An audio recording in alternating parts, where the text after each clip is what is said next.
Hello, welcome to the Preppers Fireside, and it's a full fireside tonight. I'm joined by 5 other guests, which is absolutely awesome. Lots of insight to be had in this one. We're doing it all about communications, community, and culture, all around the prepping network. I'm joined by Alan, also known as the World Survivalist. He's about to cough. Are you okay now? How are you doing, Alan? Yeah, all good, Mike. You?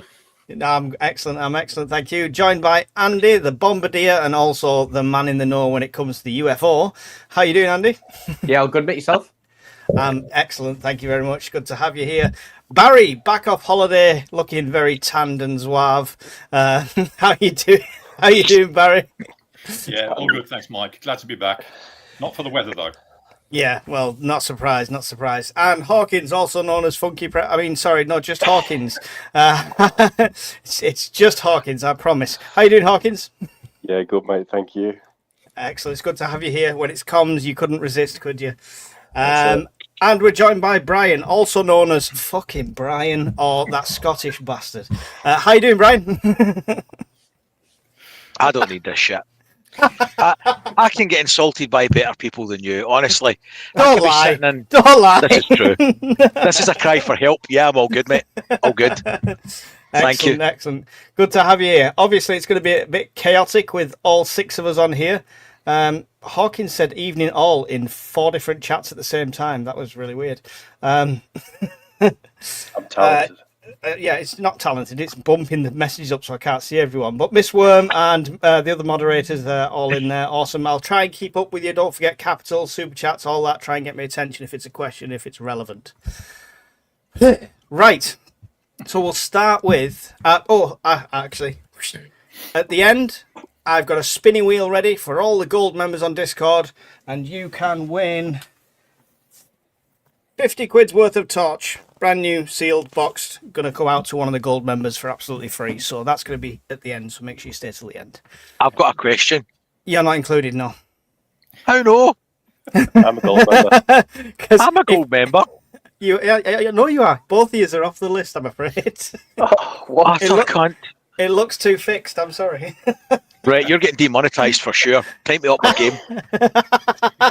You're going to need to sell that torch by the end of the show. Let's start how we mean to go on, shall we, gents? Yeah, excellent. Right, so community first. What I want to do is ask you your opinions first, before and after joining up with the network and stuff like that. Your opinions on prepping in the prepping community, and if that's shifted over time. So if anyone wants to go first, feel free to jump in. It's shifted for me for sure because I've got more involved with it now. So I'm Yeah. slowly coming over to the prepper way of thinking. You know, One tin at a time. one tin at a time. That's it. But yeah, I mean, as a community, the prepper community is far more in tune with the benefits of having community in the first place. And I think a lot of people who are outdoorsy or survivalists or this kind of thing, they're very detached from that whole concept. So it's good for people like me and other people who are interested in that side of it to pay a little bit more attention to what the preppers are doing, I think, because I think you guys have got it right when it comes to the community side of it. And what was your mindset before that? Was community even an aspect? Not really. I mean, it was always on the periphery of communities, just lots of people around an urban area that could be some potential hazard in some way. You know, it's always more of a foe than a possible friend when it comes to community from a survivalist point of view, because I suppose survivalists have got this idealistic sort of vision of them heading off into the mountains or into the woods or something like that.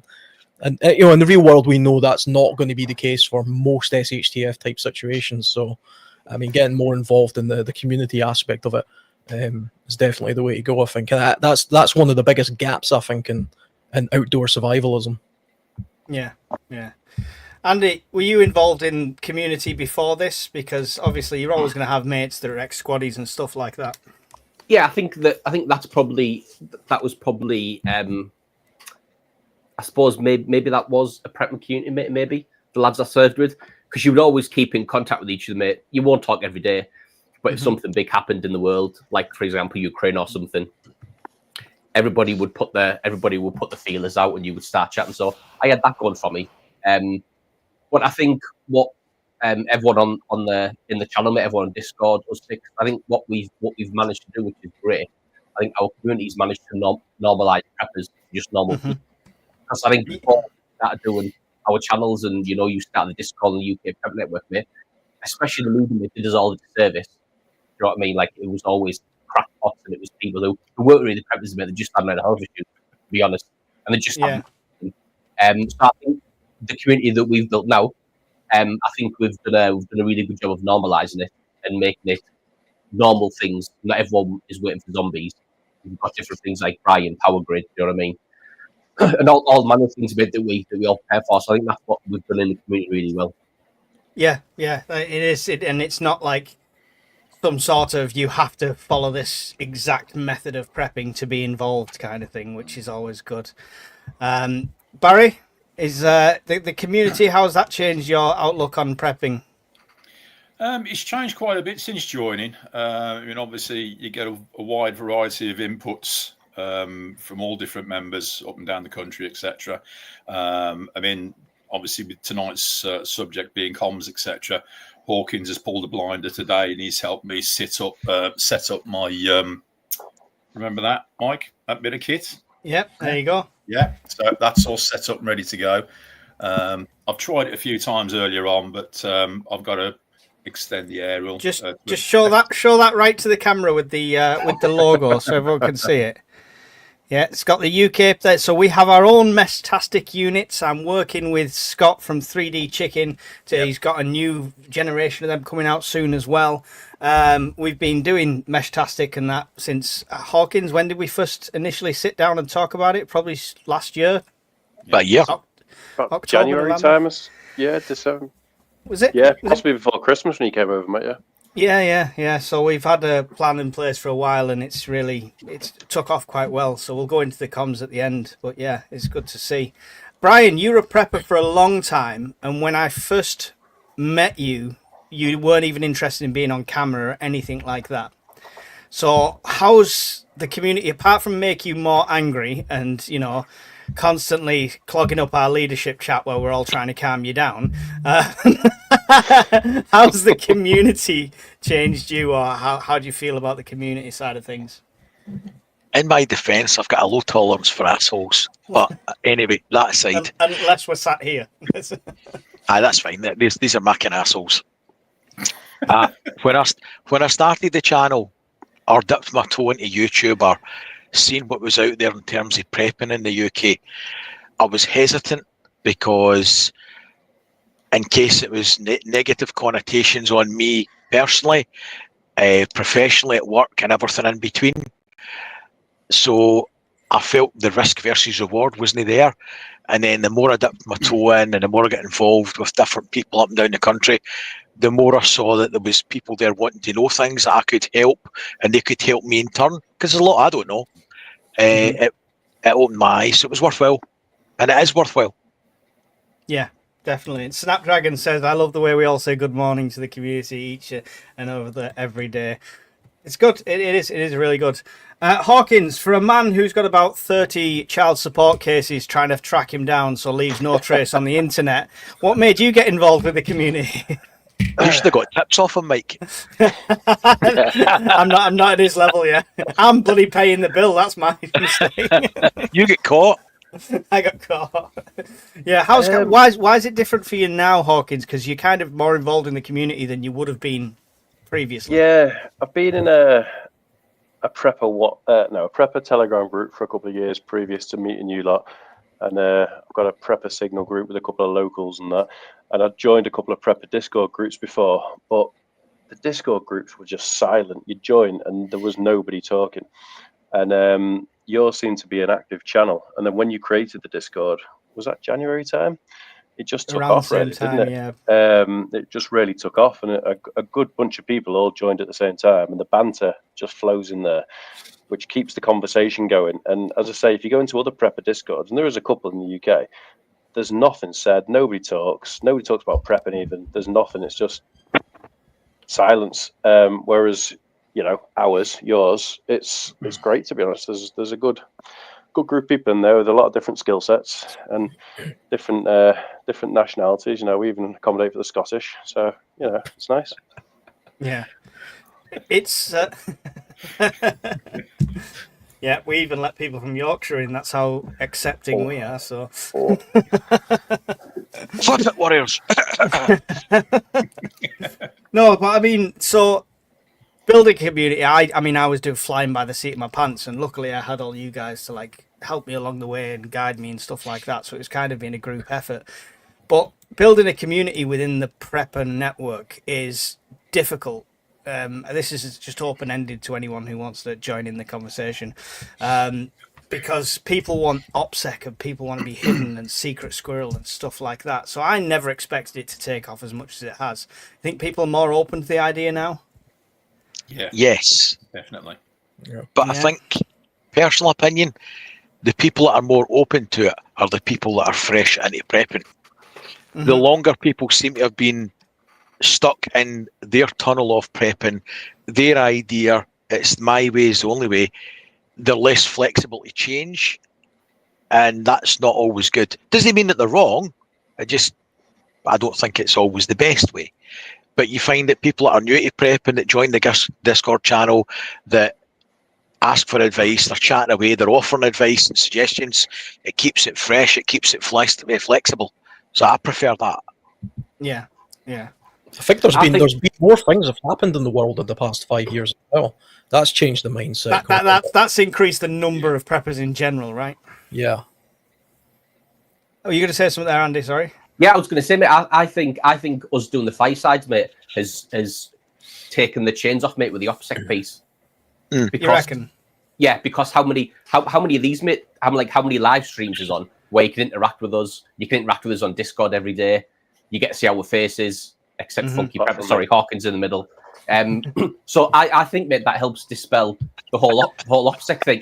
If they look at us five, and again they think, well, we've got all this gear, we've got all this stuff, we've got all the knowledge, we've got a lot to lose, I suppose, to OPSEC. If those guys are willing to do it, then I personally, I think that's what helps people break the OPSEC barrier, seeing us do this every Sunday and the other stuff that you do. Yeah, and I think most of us have explained on occasion why we chose to do this and put our faces out there, right? It's like risk versus reward at the end of the day. And like Brian said before, he saw that he could help more people and stuff like that. So why not? There's only Hawkins that doesn't like anyone, so he's not willing to help people and put a channel or face out there. It's more that if I put my face on, all the groupies would follow me instead of following Brian. So, right, okay, yeah. The ones that love the blue hair and piercings, yeah? That's it. I don't feel threatened with that at all. I'm just throwing it out there. I've seen you. Ruggedly handsome springs to mind, and that's been generous. So I mean, community and culture go hand in hand. Do you think we're changing the culture then? I'll go around the table with it instead. So I'll start with you, Barry. Do you think we're kind of, not us, I'm not saying we are the pioneers beyond everything else, but do you think UK preppers generally are changing that culture, that secret squirrel culture? There definitely seems to be a definite increase in the number of prepping channels that have popped up that are UK based. A lot of them are sort of either interlinked with ours or channels that we know, and it's interesting to see. I mean, like Alan said, with the events over the last few years, you know, how all of a sudden it's gone, it uptake's gone like that. But I mean, the US have always they've prepped for everything forever. It's new to the UK, and people are getting worried, and they're turning to people for advice and skills and knowledge, and the internet's the place to find it, and that's how they found us. Yeah. Hawkins, you're in touch with the other groups, like you say. You've got other groups. Is that picked up as well, or have they still been quiet on the front? The other Discord groups I've sat in are quiet, mate. Telegram groups reasonably busy, but I talk about prepping to most people that I see. The reason why I don't show my face on the internet is because I like. We know they'll catch up with you. CSA, they're an nightmare. I like to control who approaches me and knows I'm a prepper rather than a randomer turn up to me in the street like, you know, Brian and his groupies when you walk around Glasgow. I don't want that sort of attention. But yeah, even people, normal people in work and stuff, you know, people open their eyes and talk to me. But it's funny because people talk to me privately and they don't talk to me as a group.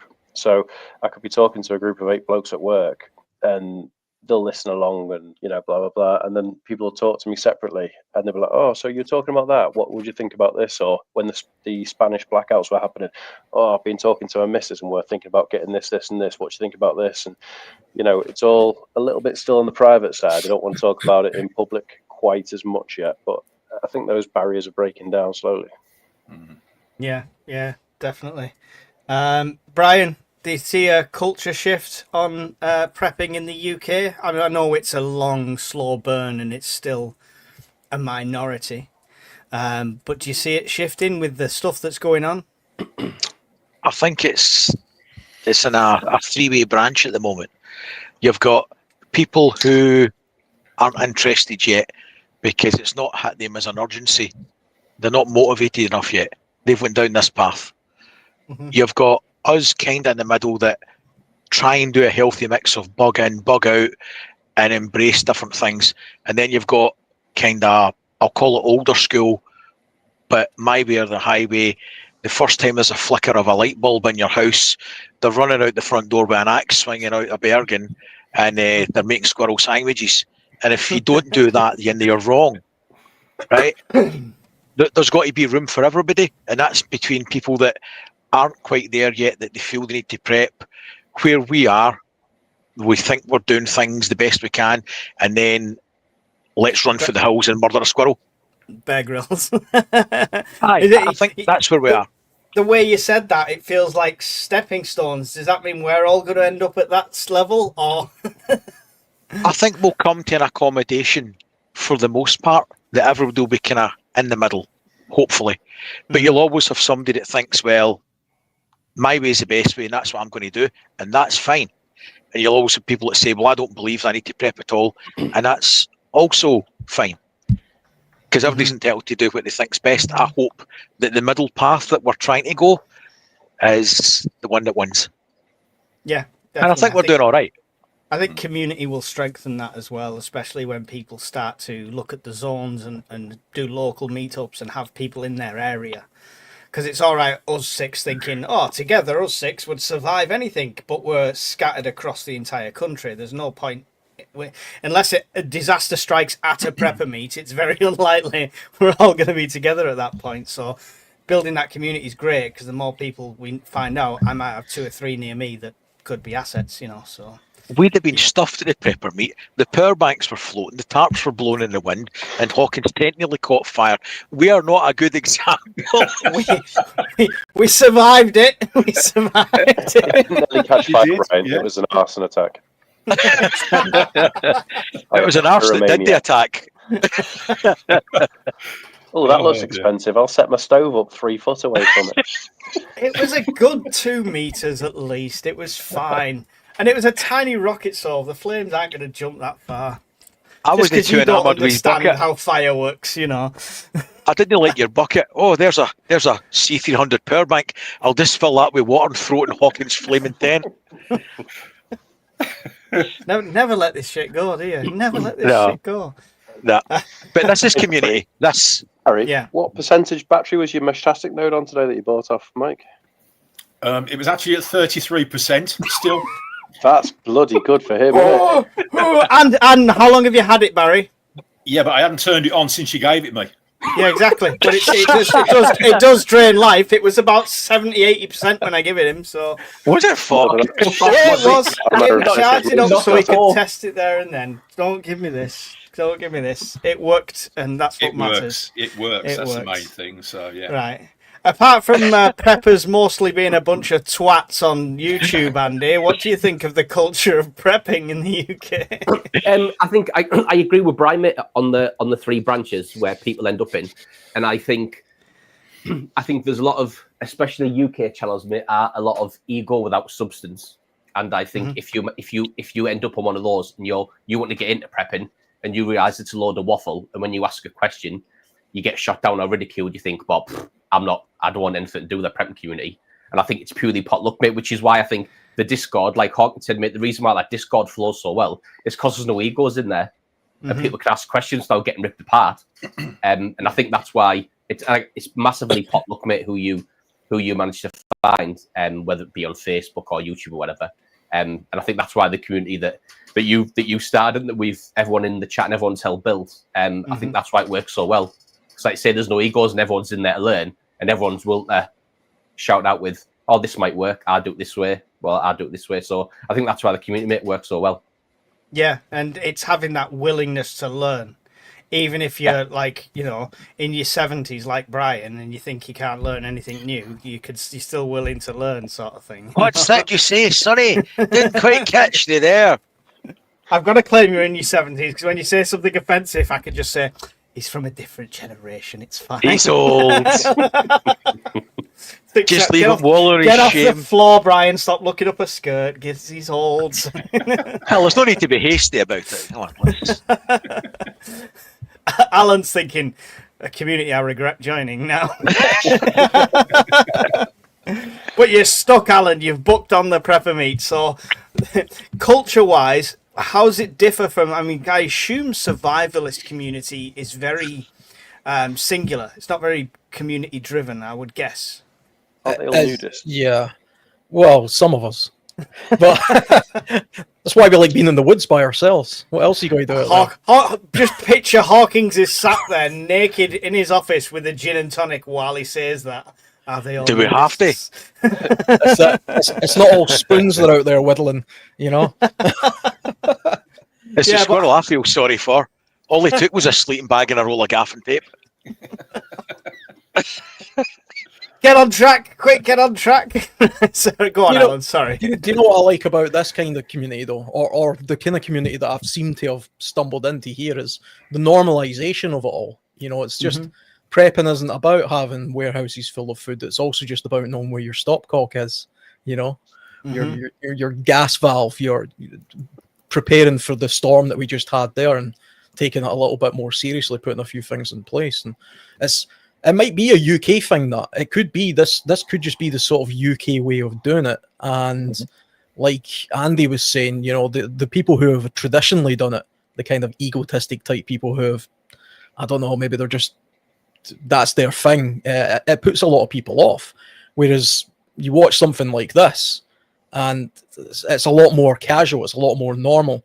One of the things about the survivalist community, if you want to call it that, I suppose, on YouTube and things, I've seen over the years, most of it was American, and it went down a particularly bad route, in my opinion, because it branched off from being people in the woods showing you how to put up a shelter and demonstrate some skills, and then it either went down the road of a guy standing looking at a camera talking about his latest political view and his latest long-term prediction for why the Liberals are destroying us or whatever.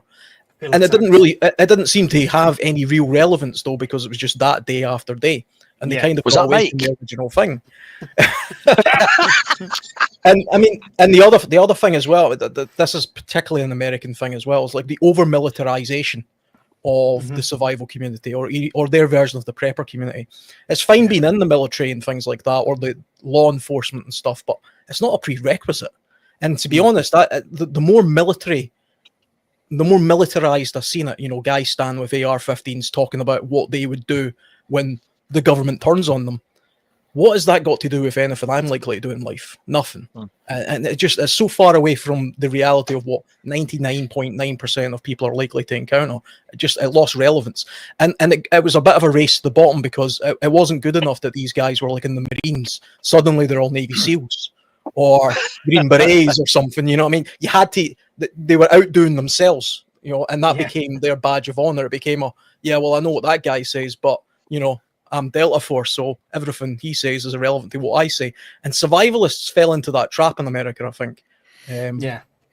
So we're both attacked there, Andy. You for the military, me for my new studio. It's Alan's no holds barred, Alan, tonight. The happy medium where that stuff can come into the conversation, but be put across in a normalized way.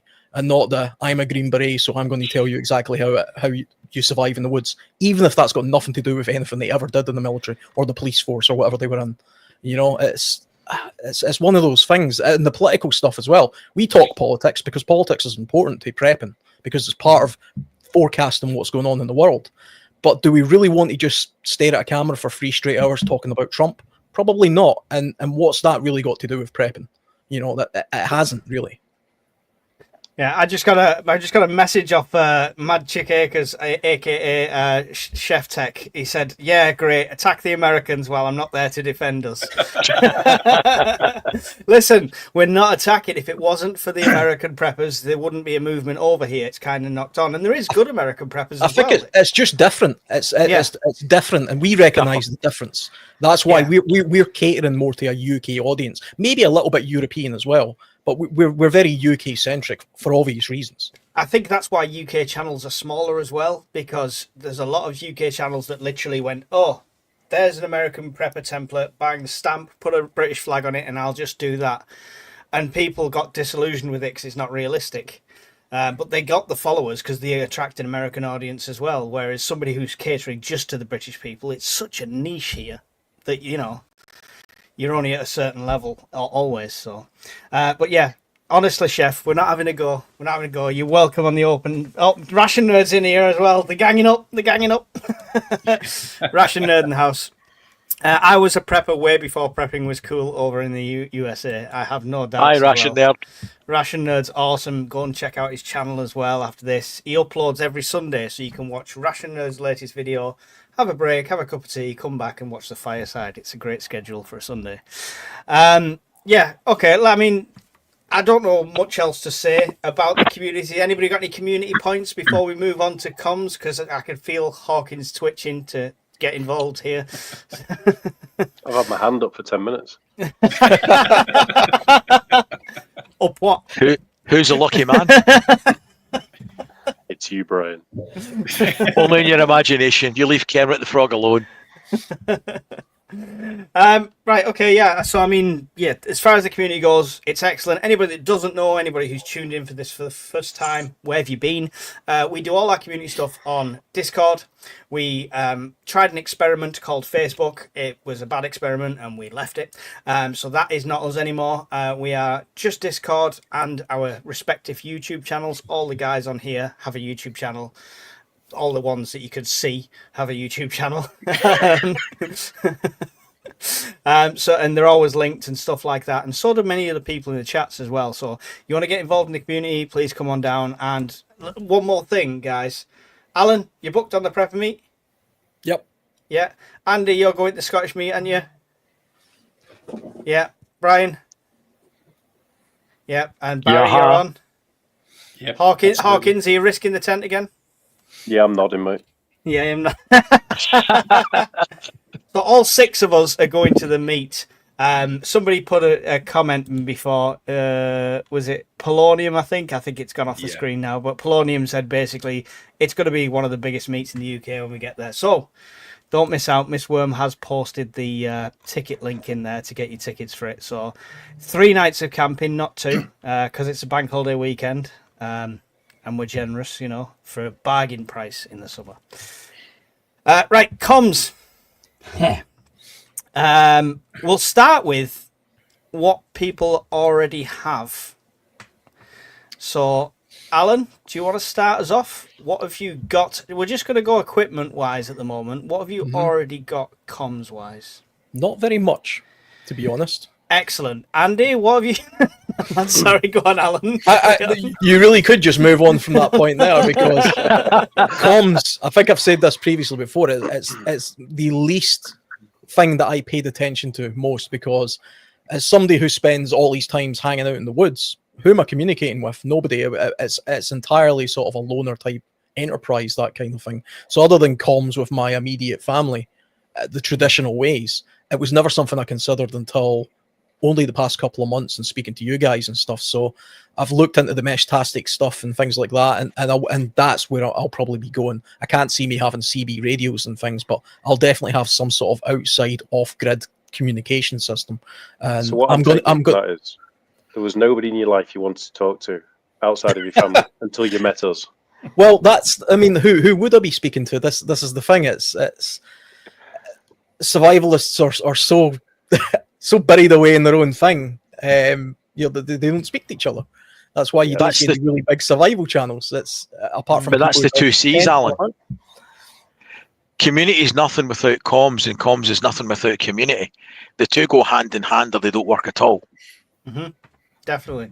He's a wise old man, isn't he? Yeah. Mate, like, You could And, certainly you could certainly Mike, have you got the it on. community. You could go the Amish route, where everybody's But just we're building barns. speaking the old-fashioned way, to each other face-to-face type thing. But yeah, I mean, comms is important. I mean, and I lack in that department at the moment. So you'll be building a shopping list tonight as we're talking then. My shopping list is getting ever bigger. Every time I go on Discord and look at latest preps or something, that it gets ever greater and ever bigger. Excellent. Andy, what have you got in the way of comms? the only thing I've got, mate, I'm pretty much one step up from Alan. That's it. I've got some Thing radios. That's all I've got. Which you know how to use. The only thing I want to move on to is Mesh-tastic. So I'm waiting for Hawkins to do all that work for me. And set it all up, do all that for me, and then I'll just put it up where I live. That's what I'm waiting for. I'll give him shit for 2 months solid, and then I'll ask him a favour. It's an interesting tactic, Andy. It's Only an 2 interesting months. Only 2 months. The system works. Tried and tested. Stockholm syndrome, innit? Yeah, Barry, you're breaking into the communication side of things now. You just showed us the awesome Mesh-tastic unit from 3D Chicken. So what's the communications like you've got already in place? I'm along the same lines as Alan, to be honest. There's not that many people that I actually talk to, and so when the events do happen, and I resort over to Mesh, by the time I've got set up with that and used to running that, I'm going to get some other units and pass those out to the members of the family that I do want to speak to. They've got skills that will be useful in future events. So yeah, that's good enough comm setup for me, to be honest. Excellent. And you, like I say, you're taking the steps into Mesh-tastic as well. Anyway, Hawkins, you're going to be last because we might be here a while. Brian, talk us through what you've already got communications wise. So 6 of the preppers staple the Bayfang, and at the moment only 1 of the all-in-one Mesh-tastic units. So 6 radios and 1 Mesh-tastic. Comms is something that I don't profess to know a lot about. I really don't. I've learned a lot, and I've a lot to learn since joining the group. And I've only been dipping my toe in it for the last 6 months, and it's went to the back burner because I've just had too many other things to do. But the Mesh-tastic, Mesh Core side of things is probably where I'll end up being for medium to long range stuff, and radios for line of sight. Excellent. We can see a stack of the radios behind you as well. Is that the Bowfangs up on the shelf, I see? Yeah, there's 5 up there, and there's that one there. So get 6 of them. Excellent. Hawkins, don't talk us through everything you've got, but give us the rundown. All the comms. All the comms. I suppose it's become a bit of a hobby, really. So I don't know. Start off with your standard home internet. We've all got that, haven't we? Fiber to your premises or whatever. Then we've all got a backup to that, which is your cellular connection. I then bought a Starlink last October after Hurricane Helene and saw all the goodness that Starlinks did for the communities after Hurricane Helene and the kind of isolation that they suffered. Because unlike radio, if you can throw a Starlink up and get internet, that helps the normals feel back in touch with reality, doesn't it? Whereas if you just got a radio, you're only talking to other radio people, so the normal people don't quite get that same level of satisfaction out of that. So Starlink's a great system to have, and it's cheap now, to be honest. Even if you were just keeping it for communicating via WhatsApp or Signal or Discord in an event, a natural disaster type event where the satellites are still up, then it's a brilliant thing, because for the £4.50 a month, you can you can keep your Starlink subscription active on a 0.5 megabit plan. So it's really slow, but if you're just doing text-based comms, it's absolutely fine. And then if you go past Starlink, what is there? There's obviously the mesh over Yorkshire way. We've moved to Mesh Core instead of Meshtastic now, which I was briefly talking to Barry about kind of today. And that's just due to the fact that Meshtastic, when it started, was good, but there was a lot of poor firmware releases at one point, which caused a few issues with the nodes. And then it seems that people have put nodes up and they've become ghost nodes and they've not updated firmware and kept them up to date. Because that's one thing. If you're gonna join the community, you do need to plug your Meshtastic nodes into your computer every now and again and get the firmware up to date. Because not doing so can cause issues for other people, especially if you end up with a firmware that's got a bug in it and it gets patched at a later date. You know what I mean? So there's a bit of reliance on you, the end user, to keep them up to date. So we moved to Mesh Core, as just, if anyone knows Andy Kirby, it's his kind of baby, and Liam Cottle, some guy from New Zealand, just like Meshtastic, but much more reliable. And essentially from York here, I can talk up to Darlington, I can talk down to Doncaster, I can talk over to West Yorkshire, I can talk over to Wigan, I can talk to Crewe, and we can even talk to North Wales now. So I can jump on my phone, just like a WhatsApp group, obviously, but using the radios instead, and talk to everybody as if I was next door to them. So for a text-based communication system, it seems to be the way to go. And we've had some brief communications, haven't we, Mike, about moving to Mesh Core as a network instead of Meshtastic. But I'll guarantee you now, Mike, we've got loads of repeaters over in Manchester. And if you were to flash Mesh Core onto your node now, I would be able to talk to you on Mesh Core. Well, I mean, with that side of things, people don't have to go out and get rid of the Meshtastic nodes they've already bought, right? It's just an update. So flash another piece of firmware onto it. So nothing's redundant, nothing's wasted, nothing's scrapped. We'll have to get Hawkins a PO box. Everyone can send them. The Meshtastic nodes. He can flash them and send them back. It's a doddle. It's a suggestion. Yep. What might be worthwhile doing, if that's the direction that we decide we're all going, possibly doing a podcast one Sunday, like a fireside, and just do, like, say, show and tell, and how to flash the different types and how to do a connect. You know, it might be better than just a video if people are stuck at the same time. Just throwing it out there. Yeah. Maybe Hawkins could screen share instead of showing his face, and we could actually see a PC screen, and he could talk through stuff. That'd be absolutely good. We'll figure something out. What I want to just quickly say to everyone who's going, "What the hell are these guys talking about?" Right? Because there will be people like that. What Barry's going to hold up right now is the Meshtastic node, essentially. Okay, that's essentially all you need, plus a mobile phone to get on this, right? Now, there you go. There's Brian showing one as well. It's not as pretty as Barry's, though. But yeah, so there's all you... Excellent modelling, Barry. Excellent modelling. Thank you. Just for scale purposes, Barry's got a bigger cup as well. We've not got the same cup, and Barry's tiny. So if you think that Meshtastic is tiny, that's a giant cup he's got. All right, he's not got really small hands. It's about a pint. There's a comparison.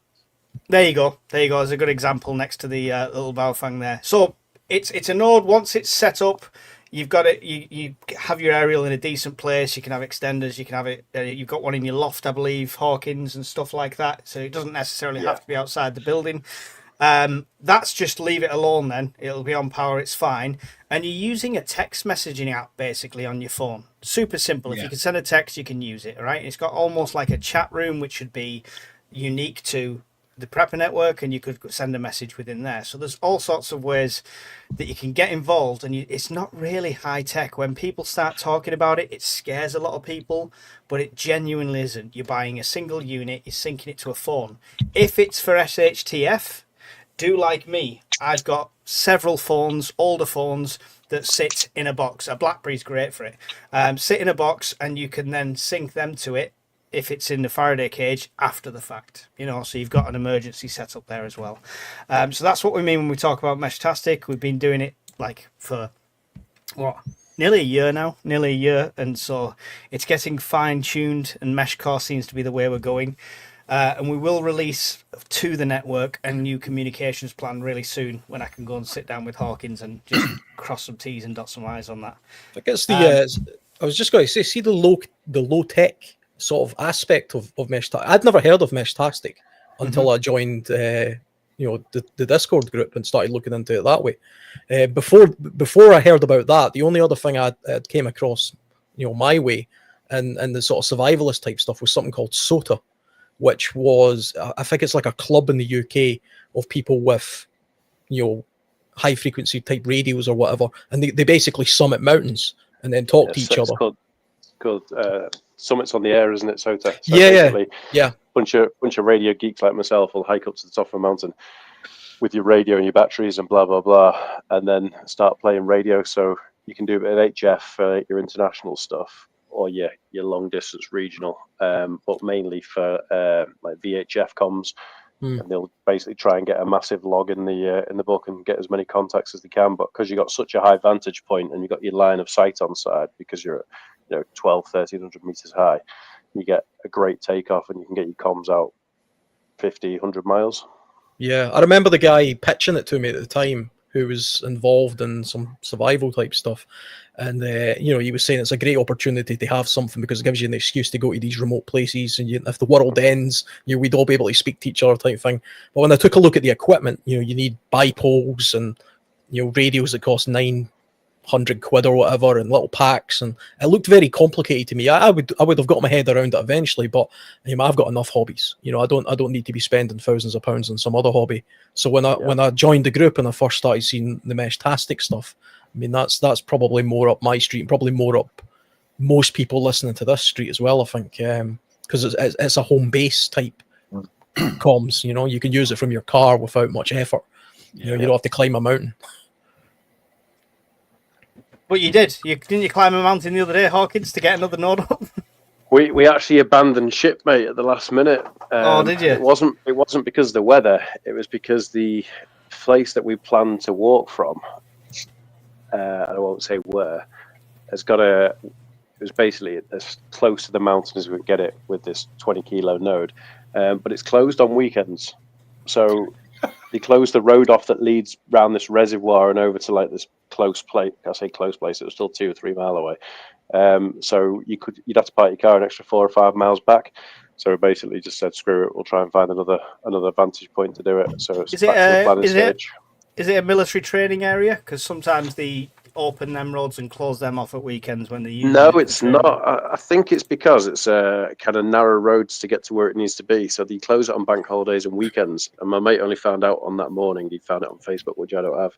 And I think it's because they must probably get cars backlogged up there and they can't get past each other and causes absolute chaos. So they just close it at busy periods. So either we do it midweek, Monday to Friday, or we find somewhere else to get up there. But it's on the to-do list. Excellent. So, right. Sorry, just got distracted for a second. Somebody mentioned the prices inside there for the Meshtastic stuff. Obviously, the one that we had with 3D Chicken was £125 with upgrades and downgrades on that, and you could change it and stuff like that. How cheap can somebody get this set up, Hawkins, if they just want to try it effectively, though? You can jump on eBay and type in like McGill microwave 868 megahertz antennas, and you can buy one for about 15 quid. And then you can buy yourself a cheap Heltec node for probably about 20 quid. Plug the two together with a patch cable, and for 40 quid, you could strap an antenna inside your loft and run a USB cable down to a charging plug and have a decent setup running in your loft for about 40 quid, mate. Absolute bargain. It's a no-brainer, isn't it? You pay more than that for a decent radio. Right. So, what's the downsides, I would say, for this? If it's something like an EMP or power cut and stuff like that, nodes are going to go down, right? So, how reliable do you think it'd be? I know I'm just talking to Hawkins here, guys. Jump in anytime you want. Sorry. How reliable do you think it'd be in that case scenario? Power cut, probably not an issue, depending on where you are. But most of the people who are into this no, let's say not say most.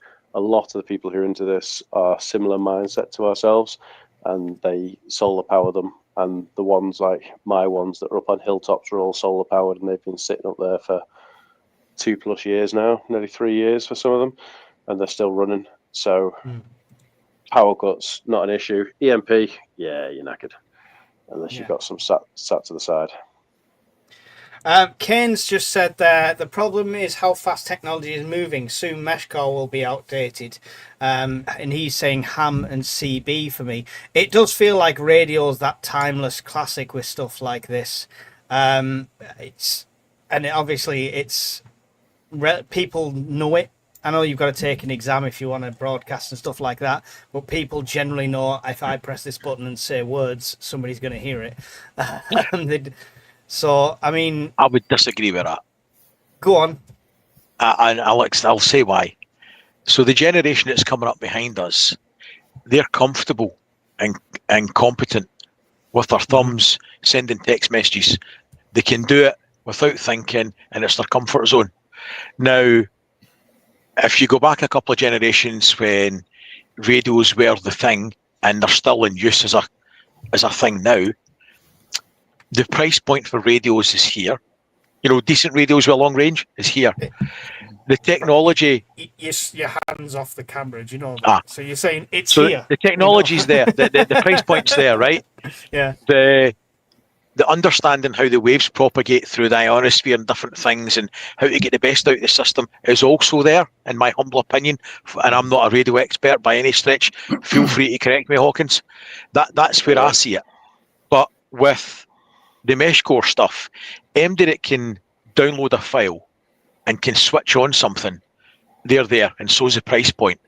Entry level for beginner, you could have a comm system that you could dish out to people within your locale that then propagates further by virtue of them having it on a medium that they're comfortable with texting with, albeit they can't hear, but they can see, they can talk, they've got that comms link, and they don't have a high technical knowledge, they don't have a high initial cost outlay. So for me, I'm not saying radio, I don't see Meshtastic being outdated, and I think radio will always be there and it's got its place. But for me, I prefer that because of those reasons. The level understanding required, the cost to get entry is so much lower. Yeah. You are right, Brian. A couple of things there, what you're saying. I'm a ham operator, and it's fucking expensive. It's an expensive hobby to get into, like probably one of the most expensive. And you go down a rabbit hole where you just keep shelling more and more money out for more antennas, more radios. That's on the person though, not on the hobby though, right? You can be into model trains and buy one train set, or you can be in model trains and spend your entire life's fortune on it. You can, but if you decide you want to conquer HF, and if you decide you want to be proficient at VHF and UHF, and then you want a mobile radio to go with it and a home rig, like a high-powered rig, the costs start racking up into the thousands very quickly. The thing with Meshtastic is it gives people a very reasonable cost of entry into communications, like Brian was saying. Pros to that as well. I'm a ham, and I very rarely speak on the radio. Voice-wise, like you're talking like once every 6 months, I'll jump on there, and that's mainly just to make sure my antennas and everything are working. I leave it monitoring in the background, but I'm just not a talkative person. Now on the mesh, we chat like a WhatsApp group all day, every day. There's banter going back and forwards. People are doing comms checks. People are moving to different areas and saying, me this morning when I was in McDonald's on the way to work, hey, can you catch me from here? So you're mapping out your area and realizing where you've got comms from. It's much more sociable, to be honest. Then you've got the fact that it's good on battery life compared to voice. Voice suffers from the fact that to get the voice through to a destination point, you've got to have a nice, clear line of sight. LoRa, which is the technology behind Meshtastic and Meshcore, which is long-range radio, works on very low power, and it's really good at, how can we say, sifting through the background noise to find the comms, so you can get a really weak signal and still get the message behind it. So it just works really, really well. Let's say I'm not far from York, and I can talk to Wigan like they're in the next, the next house over, and you wouldn't do that with any other technology. And then the fact that it's basically data burst. It's what the military use now for technology. They use systems called Bearcat instead of and what's the other one? I can't remember what it's called, but it's a lovely little sexy system that they use, about £20,000 a pop. But it's basically the same as a Meshtastic node or a mesh core node. It's a mesh radio. But they do data burst. So if you're trying to, a lot of people are like, oh, don't want to be found, and people can triangulate my position. If you're on a radio talking chat and voice, it's not that difficult to be direction found by somebody. We call it fox hunting in amateur radio. It's a bit of a sport. You can track people down. You just get a Yagi antenna, and it's pretty easy to do. Thing with data burst comms, your message sends in a snap, like literally speed of light gone. You've sent your 160 character text message through to whoever you're talking to. And you basically can't direction find that, not without some very, very, very expensive gear, which nobody's ever going to have. So it gives you a nice kind of security level to it if you wanted to, in a situation. Yeah. See something Phil posted there. Do you mind if I answer that? Which one was that one? Relying on others. All right. Yes. Yeah. Go for it. Yeah. So, when the internet was created by DARPA, ARPANET, they wanted a robust system that was damage resistant, right? With Meshtastic, Mesh Core, and LoRa transmitters, you've got that. If you've got, and I'm not dissing radio, please don't take it that way. I'm just trying to explain the mindset that I've got on this subject from a limited understanding as well. I'll say, if you've got an HF set or any radio set, you've got one aerial, right? Going from point A to point B, assuming you're not going through repeaters or whatever. Because let's be honest, unless you're going through repeaters or you've got a really high line of sight, your radio's going to suffer from similar problems as your mesh core, right? But if one of those repeaters goes down or your antenna goes down, that single point of failure kills your net, if you like. But if you're using mesh core, it's much more resistant to damage and hardware failure because you're bouncing your packets off everybody else within that mesh. By nature of what you've built and what you've joined, you've got a more damage resilient system for what we're trying to achieve, and it'll be even more damage resistant by the number of people that propagate the mesh. So the more people that join, the less chance it's having been susceptible to node failures, people switching off their handset. So it's a really, really robust, and the more that join it, the more robust it is. Yeah, absolutely right. We when people send a message on Meshcore, you can literally just right click on the message, so to speak, or hold your finger on it, and you can view the path that the packets have taken from the starting point to yourself. And I can get from myself to say Wigan in 2 hops. They go to Garraby Hill to my right, and then they bump up to the Peak District and then drop into Wigan. However, sometimes they might take a path through 6 other nodes, and then sometimes they might take 4 nodes, and sometimes they might take 7 nodes or 9 nodes. And you can see that resilience built into the system, as Brian's saying. And if 1 or 2 or 3 repeaters drop out, it wouldn't hurt us now. There's that many repeaters that got line of sight each other. And it's not just people putting them on hills like me. A lot of people just, as more and more people are getting into it, people sit at high elevation and they put nodes on the houses at high elevation, and it's just serving the community. Yeah. Works really well. Excellent. Andy, just want to wake you up for a second.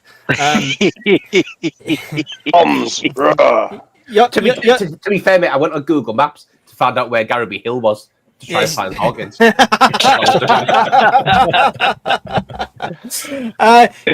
You're not an engineer, Andy.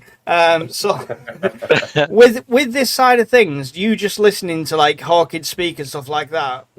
I'm trying to play devil's advocate and trying to get the opinions of some people that are in the chat maybe vocalized. What kind of worries you, puts you off, or anything like that, or do you think it's going to be relatively easy? What kind of have you got going in your mind when it comes to stuff like this with comms? I think it's worthwhile, mate. It's just not on my. It's just not up high on my priorities of what I need to prep for. That's the only reason. Like everything, I agree with everything Hawkins says, man. It's a great thing to have. This great thing for people in the chat have. It's just not high up on my high up on my list, mate, to do. And like I said, mate, if Hawkins does it all for me and sends me everything to buy, I'd do it and I'd send it. I'd do it because I'm lazy. And he knows what he's doing. I'll sort you out. If you need to, Andy, I'm working up Darlington way at the moment. I can drive a bit further and come and set it all up for you. Oh, legend. See? So if he's going to do for me, I would do it. I'm just lazy. 100%, that's why I haven't done it. You too can book a Hawkins visit. Alan, you're not big on the comms, you said to begin with, and it's something you want to be getting into. Does all this talk scare you? Does it sound a bit too technical? I mean, please tell us, because other people might be in the same boat. I think there's definitely a very technical aspect of it.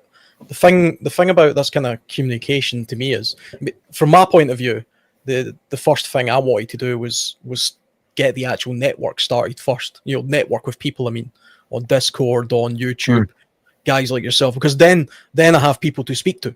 Then there's a point to me setting up some sort of other communication system. So we, in an SHTF situation, we could have a way of communicating with each other that's not just on a mobile phone or through the internet or through Discord, because presumably those are the things that are going to be down. Let's be fair with our government the way it is. We might want a way to communicate like that anyway. Yeah, I mean, definitely. I mean, there's lots of things. There's lots of reasons I can see why it would be a great thing to have some sort of slightly off-grid way of being able to just send a text message, which is that's what it sounds like to me. It sounds to me like an off-grid text messaging system, but that doesn't, but you have to be relatively local. But then, like Hawkins is saying, if he's in York and he's speaking to people in Darlington and stuff like that, I mean, that's a decent enough distance. The UK is not a very big country, so I'm assuming you could probably network with 2 or 3 people in your area, no matter how remote you are. Especially me, I'm in central Scotland, so roughly I think I could maybe even speak with Brian, if I had mesh core, mesh tac. I thought you were going to say if you had to. He did mean that. If there's no one else. Phone him. Have you seen them doing it with the drone? So yes. If you, for anybody that hasn't, say you had a node on a hilltop that went down, and you've got a drone at home and a little Heltec transmitter or whatever one you've got, you could Velcro it on the top, hot glue it, whatever you wanted. You could stick it on a little Mini 4 Pro or whatever, fire it up in there. So for 25, 30 minutes, 400 feet in the air, you've got a node with line of sight that's at least increasing to the more or less mitigate your other one dropping down.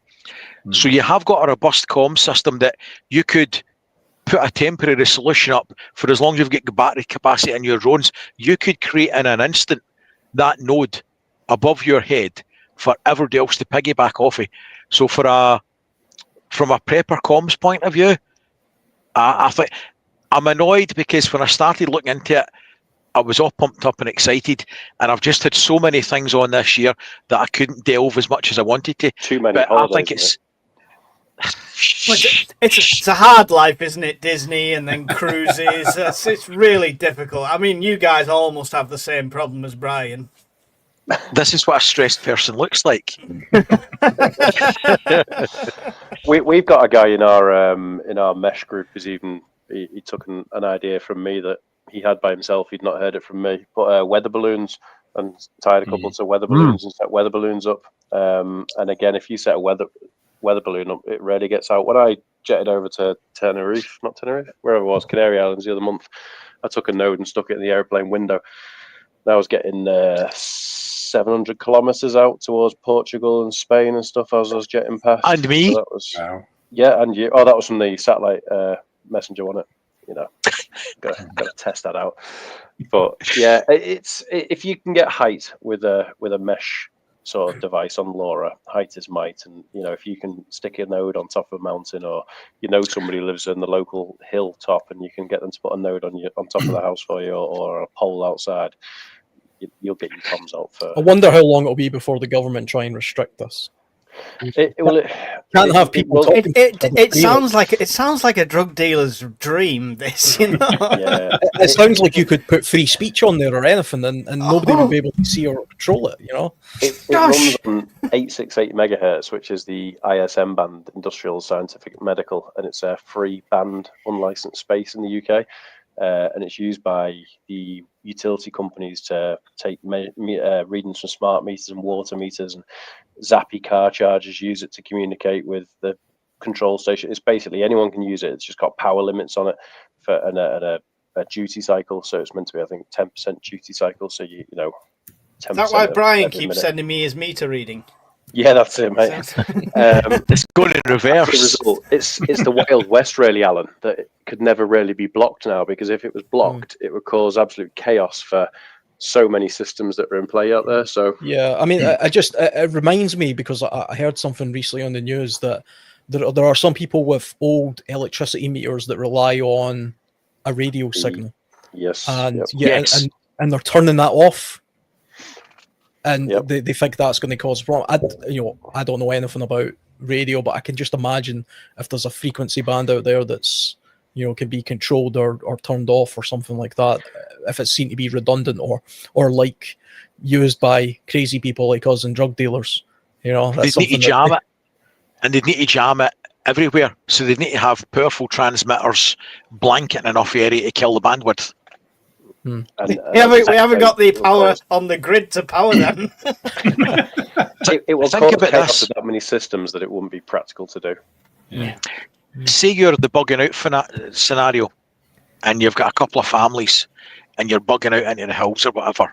Your radio, as chances are, unless you've got line of sight with all the ground clutter, you're not going to have good comms.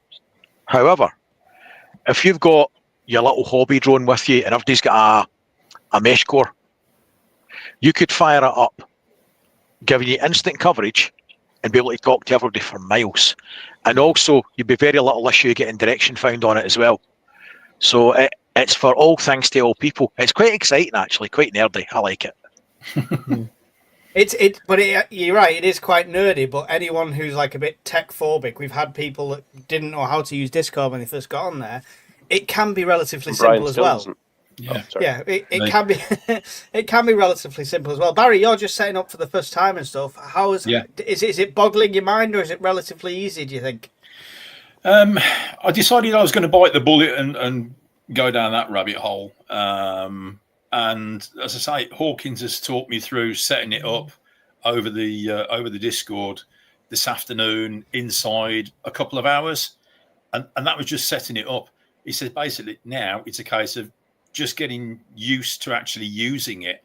But obviously ours is for our network and we've got protocols in place, etc. So, what we should do, Mike, is we should do one of those lovely PDFs that you've been making recently and make it all Gucci with all the graphics as a little setup guide for it. That's why I've pulled the comms plan down. I want us to go through this Meshcore thing, get it nailed down, and then I will pimp it for network members. But just so everyone's aware, if you join our Discord, excellent, you're part of the community, 100%, right? But you need to join the members area. Look at the rules. It's free to do. It doesn't cost you anything. You need to join the members area to then start to see the access to stuff like this, where you become literally part of the network and get more heavily involved. It's worth doing. It doesn't cost you a single penny. It's just sending some information over so everyone's secure that way. So make sure if you are interested in it, you join the Discord, look at the rules, become a full member, and you can get access to that. Can I make a quick point on that? Sorry, Barry. Go on, mate. You first.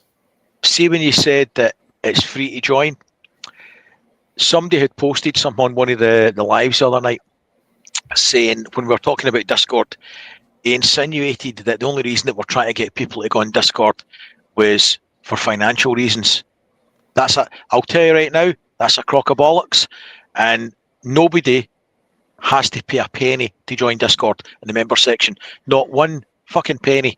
So that's an absolute lie. That walloper's been banned off my channel and booted off the Facebook group as well before I left it. That's a goddamn lie. We might be guilty of a lot of things, but it's absolutely free. All you do is look at the rules section, be active, and you can join the members section. It's very simple. There's no financial bars, so that's an absolute fucking lie. Sorry, mate. No, well said, mate. Absolutely. But yeah, I mean, anybody who's sort of thinking about joining the Mesh Core, Meshtastic setups, etc., there are loads of videos on YouTube for beginners, setups, etc. I've got a long list of them that I've got to start ploughing through, so as I really do know how to use this bit of kit. But you can get books off Amazon as well for a couple of quid. If you're interested, just spend a little money on some books, get your knowledge down, and watch a few videos. And then if you decide to bite the bullet and get a unit, contact Mike. He'll put you in the right direction to get a unit. Yeah, I mean, so I don't make a single bit of it. Unlike my Amazon links, you know, guys, I'm fully open that I make pence and stuff off the Amazon links and stuff. 3D Chicken, when he first set all this up for us, he said we could do it based on commission, stuff like that. And I flat up just said no. I said, whatever you're going to give me, 10%, take it off the price. So I don't make a single penny off that. So if you go to there, buy the units, excellent. It's got our logo on. It's really cool, and it helps out somebody that helped out the network. However, like you said, Hawkins said, if you're on a budget, like a lot of us are, go on eBay. Go on, you know, stuff like that. There's options out there, so we're not tied for you like spending money on this with us in any way, shape, or form. He did us a favor, so we do him a favor by sending people there. It is good quality stuff. The cases are awesome, but you make your own choices. You know. Options and choices, that's what it's all about. So I think one of the things quickly as well that kind of appeals to me about it is I like the idea of having options and choices. It's another little thing that you can have in your arsenal of getting information, in your home hub. So I've got this routine now where I am just now, this is like a spare room, but I have like 4 or 5 news channels that I periodically look at. I open Discord to see what's going on there. There's 3 or 4 YouTube channels I take a look at. There's a few places where I harvest my daily information, as it were. It's kind of like my version of getting the up-to-date news. If I had something like Meshcore or Meshtastic, I would just include that into my daily sort of hygiene, comms hygiene of what's going on in the world. And that would be my off-grid version of doing that. So that's the thing I'm lacking, is there's no off-grid. If all the power goes out in my house just now, or the internet goes down, all of the things I just spoke about there are gone. And I'm just relying entirely on word of mouth or something. The thing is as well, Alan, if you get into one of these systems and it's popular in your area like it is where I am now, don't get me wrong, there was no one when I first turned it on 3 years ago. I didn't find any other contact in the entire UK until some videos were released by Andy Kirby and things like that, and it started taking off. But it only takes a couple of weirdos like me, which there are more of me out there that I've met through the system, who take communications far too seriously. That I've got a Starlink, I've got HF radio set up, I run JS8 call, I've got 2 meters, I've got 77s, I've got, if it's comms, I've got it and I've spent the money and I've done it. But the fact that if you're within Meshtastic range of me or Meshcore range, whatever you want to know, I can give you the answers to. So, and I've met some preppers through Meshtastic, it was back in the day. I've got one who lives 50 miles away on a hilltop, and I think we both very similar. He's got Starlink, I've got Starlink. We can chat on 2 meters, we can chat on 70 centimeters, we can chat on PMR, we can chat on HF, and we've got about 7 or 8 different forms of communication between us. But he's like me as well, and he's got like a local area of people that he can service. So if you've got a link into this kind of geeky sort of mesh, then there's other people like me in the background who can do the heavy lifting and supply information to the normals, if you know what I mean. So it opens doors. How dare you call me normal? Sorry, I wasn't referring to you, I was referring to Andy. Can I just mention Andy became it's not his comment, but Andy became a member before, so thank you, Andy. I didn't put it up on the screen, but really do appreciate it. I think you might be the same Andy that just booked on the Scottish Prepper Meet as well. I might be wrong, but an Andy has just booked on the Scottish Prepper Meet as well. So if you did, you're in for a treat. It's Brian Unfiltered for 3 days. That's all it is. That's how we pitch it. You're trying to get people to go. Once met, never forgotten. But right, okay. Can we let's just push Meshtastic and Meshcore off the table into the bin for a second, and we need to talk radio because it still has its place, I believe. I'm currently looking at CB, which people will roll their eyes at. Hawkins is literally rolling his eyes at me now, I'm sure. But it is becoming a dying thing, CB. Like there's less and less people on it, but that's the kind of reason I want to pick it up. Potentially, maybe not as a network-wide thing if there's not many people on the network, but there might be some people on the network. There is a section about channels on that on our communications plan, but more for family and people that I'm going to travel to and having the unit in a vehicle. So I'm looking at CB as well. Anyone got any, apart from Hawkins, anyone got any experience with CB in the past or currently or an interest in? Barry, you're nodding. Go ahead. Yeah. When CB first started coming out, I got myself a little handset because when I lived back with my folks, we got a main motorway less than 1,000 yards away from the back of the house. So I used to pick up all the truckers using their CBs off there and used to chat for hours and hours. CB is a great piece of kit. You know, I mean, as an additional comms unit, perfect. Yeah, definitely agree with you. I'm staring at Brian's eyes and reaction when you said I pick up truckers because he was dying to jump in. I know he was. He was dying to jump in. What are you wearing, rubber duck? Over. Rubber glove, not rubber duck. Do you have a rubber ducky, Mike? Says Gatling. I have starred some of your questions in the chat, guys. We'll come to them at the very end, so we might repeat a few things, but don't worry, I've not missed them all. I'm just having a coffee made. Just signalling. So, CB. Alan, have you looked at CB at all? Interest you? Not interest you? Not entirely. I mean, see, years and years ago when I was a kid, I had a sort of favourite uncle who was into CB. And, I remember him having it all set up in his kitchen and thinking it was pretty cool. And he had this gigantic antenna out in the garden and all that kind of stuff. But to be honest, there's a story involved in this. I had an old uncle who had an antenna and he showed me in his kitchen. It's like a fucking intervention group now. Everybody's got a favourite uncle like this, have they not? My mind the transmitter. kept my mouth shut. But that's probably a good idea.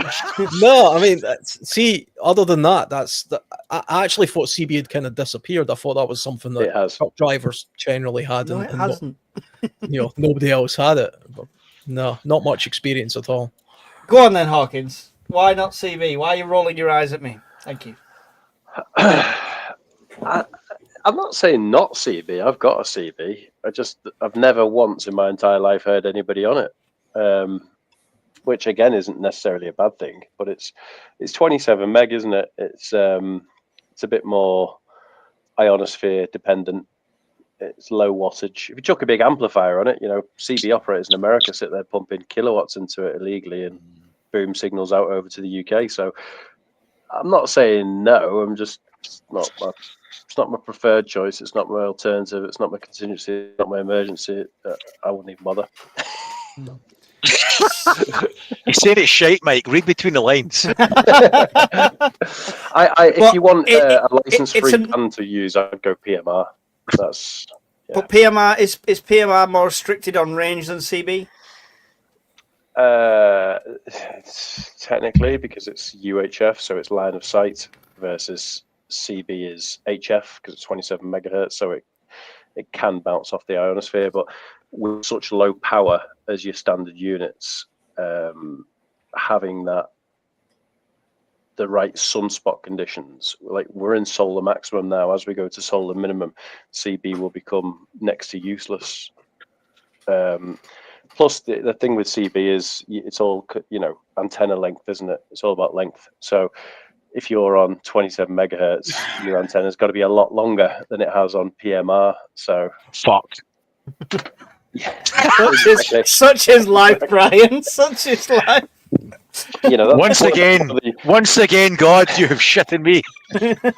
Size does matter. Your antenna length has to be tuned precisely to the wavelength that you're broadcasting on, give or take a little bit.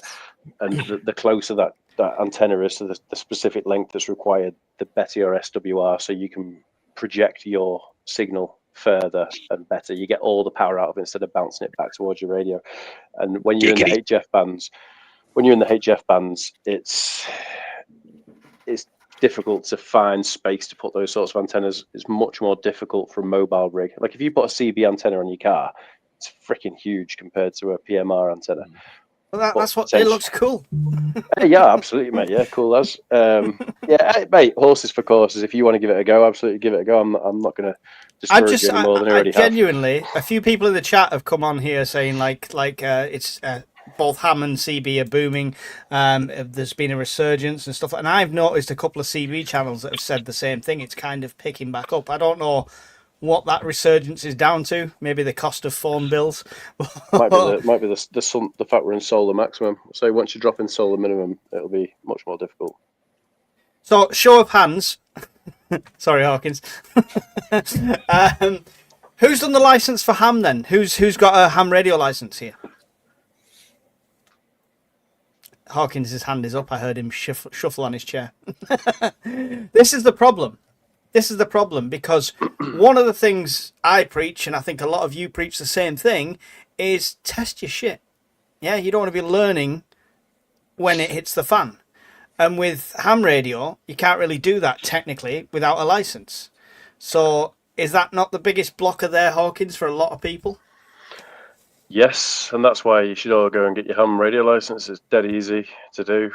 I'm not saying it's easy to do, but it's easy to follow the process. There was a couple of people discussing it in the Discord today. I think Galar is signed himself up for it, and there was another guy who signed himself up for it, and there's a couple of people the other week. So I'd say within 6 months there'll be a fair few more members of our Discord who have got it. It's a free thing to study. There's courses online that will take you through it step by step, and the exam costs you £30. And the only reason why the ham radio license exists is just so that when you start playing around on the radio spectrum, you know enough to keep yourself out of trouble and not cause issues for anybody else. It's not like you've got to pay to play sort of thing. You do an exam for £30 once, and then you get a call sign, and off you go. So, Brian, you've got them radios behind you. You've not done your license. What was your plan at that stage of buying them without the license? My plan is that the time that I'm going to have to use them in earnest, the chances of getting a ticket off somebody are very, very low. Mm-hmm. So, yeah. Would you not find that's going to be a learning curve? Yes, and it's a learning curve that I'm well behind. The limit of my knowledge with radios, in all honesty, is... There it is. I do not profess... It's my special friend. I don't profess to know much about radios at all. I've got a slight understanding how the technology works, but the actual using of them, using chirp to set them up and all the rest of it, I know there's things out there to do it, but I've never done it. So I'm way behind the curve on radios. Mesh-tastic and core, I'm slightly further ahead. At least we know there's some honest people in Yorkshire. Mrs. Hawkins has jumped on and said it's not easy to do. I had to rely on GCSE science, says Mrs. Hawkins. She had to learn what volts, amps, and watts were. But, everyone knows what that is, don't they? Brian's nodding. Everyone else is looking blank. Alan, would you do your radio test? Or does it seem pointless with the options of Mesh-tastic, and then you can join me on CB as well? I don't know. I mean, there was a point, see, because I do a little bit of kayaking, not that kind of kayaking, those are white water, but I do a little bit of sea kayaking as well. And some of the guys I go with there have got radios. They can speak to the Coast Guard. They can speak to, much further afield with what they have. And really, if you do sea kayaking, you should have something like that anyway. But I remember when they were saying to me, yeah, but you need to go and do this course. And you need to do this. And I lost interest immediately. And I thought, you know what? I'll make sure whenever I see kayak I do it with you guys, or I'll just fully take the risk of drowning and not being able to call the Coast Guard. I probably should though. I probably should pay more attention to it, because the only other two things thinking about radio now is I did consider a sort of commercial walkie-talkies, if you like, the kind of ones I use at work, because I'm fairly close to where I work, and I like the idea of having one in the house, and I could communicate with like who was in my house from work. Could they go, you get 5 or 6 miles out of them or whatever. I've got a cardio receiver on my helmet for motorcycles, which allows you to, basically it's for riders to speak to each other as you go in groups, but it has something called mesh something. I can't remember the exact name, but basically you can link up to 15 drivers, and you could be 8 miles. There can be like an 8 mile sort of, distance between you, and you can all, piggyback off each other and speak to each other that way. So I've got that for my, when I go out riding and things like that, but that doesn't require any kind of fancy radio or anything. Like, it sounds interesting. I'd like to know more about that. You'll have to put some information about that in the Discord. Yeah, it's called Cardo. Cardo is the motorcycle one that I use. That's cool. I've probably got it sitting right here, actually. I'll see if I can get it when you move on to speak to somebody else. Andy, Hawkins is going to do everything else for you, but are you going to do your own test? Are you going to take the ham test at some point? No. No. Not Why? the slightest, mate. I just don't have no interest in it, mate, to be honest. No?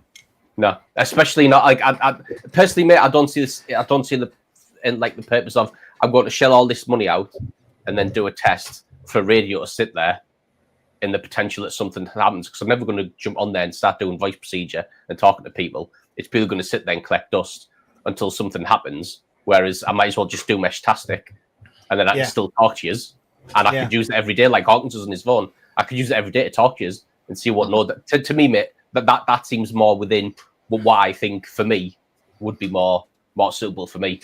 Yeah. Cool. I like Kane's comment. Brian should have been a character from the Viz comic. There you go. So there's a comment here, Mike.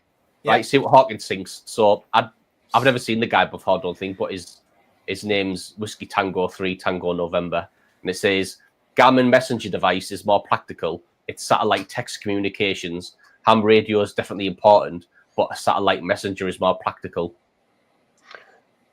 Yeah. So I've got one. I've got the. What's it called? The one I was texting you from, Brian, when I was on the airplane.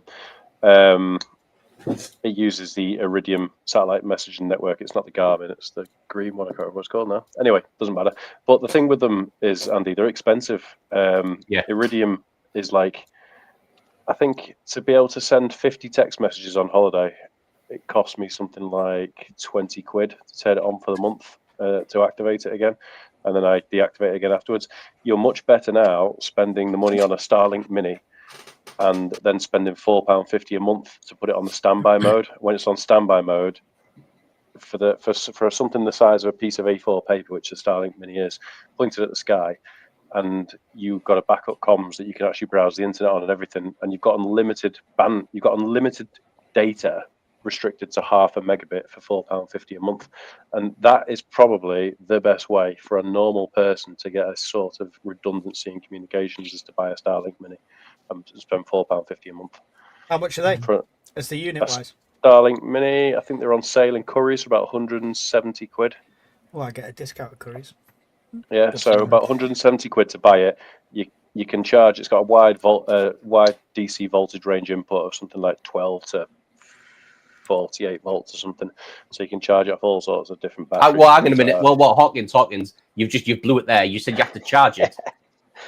Yeah, there's Mike out. It's not the water. Shut up! It's not the water. Listen, Andy, when I put the thing out on our group to say this is what the Fireside's going to be about, communications and radios and shit, and you just turned around to me and said I've no interest. Did you just come on here to cause shit? Is that all you've done?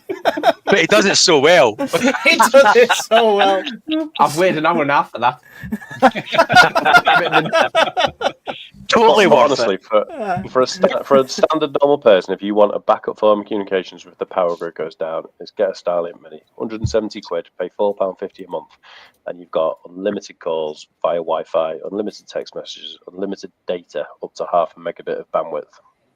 You can't beat. Can I just say, in case anybody that my family's watching this, my birthday's kind of mid to end of November.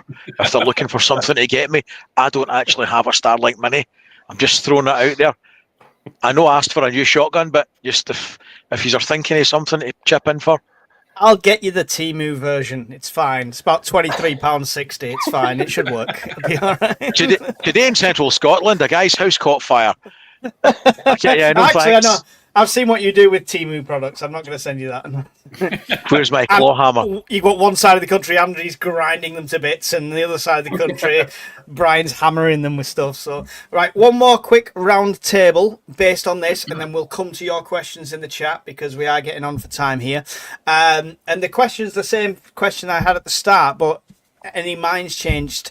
Alan, going forward, what's your communications plan? Are you going to what route are you going to go down? Multiple, etc.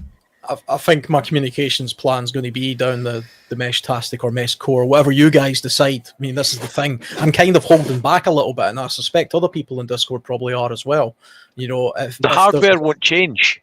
It's just the software environment. Yeah, I mean, I didn't know that until literally this chat. So I knew there was two there, and I won't be the only one. There'll be other people as well. So that'll be the route that I go down, and I'll set it up in here first of all, and that'll be my sort of off-griddy type thing as well. Just quickly as well, because I was talking about it. That's the so on a motorcycle helmet, that's the little cardio device there, which is really just I don't know if you can see it that well on. Yeah, you can see it, mate. Yeah. Yeah, there it's there. It comes off, and basically it's integrated, so you've got like a thing you can speak to here, and it uses something called Mesh. I googled it and then lost it again, but it basically connects up. So that's a very low tech sort of way of communication between a group. We should get that for the preppers meet. So anyone that's involved in organising the meet is running around with a helmet on. That would just be great. It's better than t-shirts. Stormtrooper helmets. Yeah. I mean, somebody talking about the InReach stuff as well. It reminded me as well. A lot of hikers I run into in Scotland use Spot. Which is, I'm not sure who makes that. It might be Garmin or something like that. And you can use that like a text messaging service now as well, where you can text message through that device to somebody at home. The thing that put me off that though is it's a monthly subscription, and I thought to hell with that, because I'm not really in the absolute depths of the wild so often that I'm willing to pay a subscription for something. But it's popular among hikers anyway. That's what I was talking about. Mine's called Zolio. No, I've remembered what it was called. Sorry, I was just going to highlight something there that was very interesting to me. Starlink, you can get an adapter to power it off and Makita 18-volt battery. That's good to know. That's interesting. Only the battery's charged.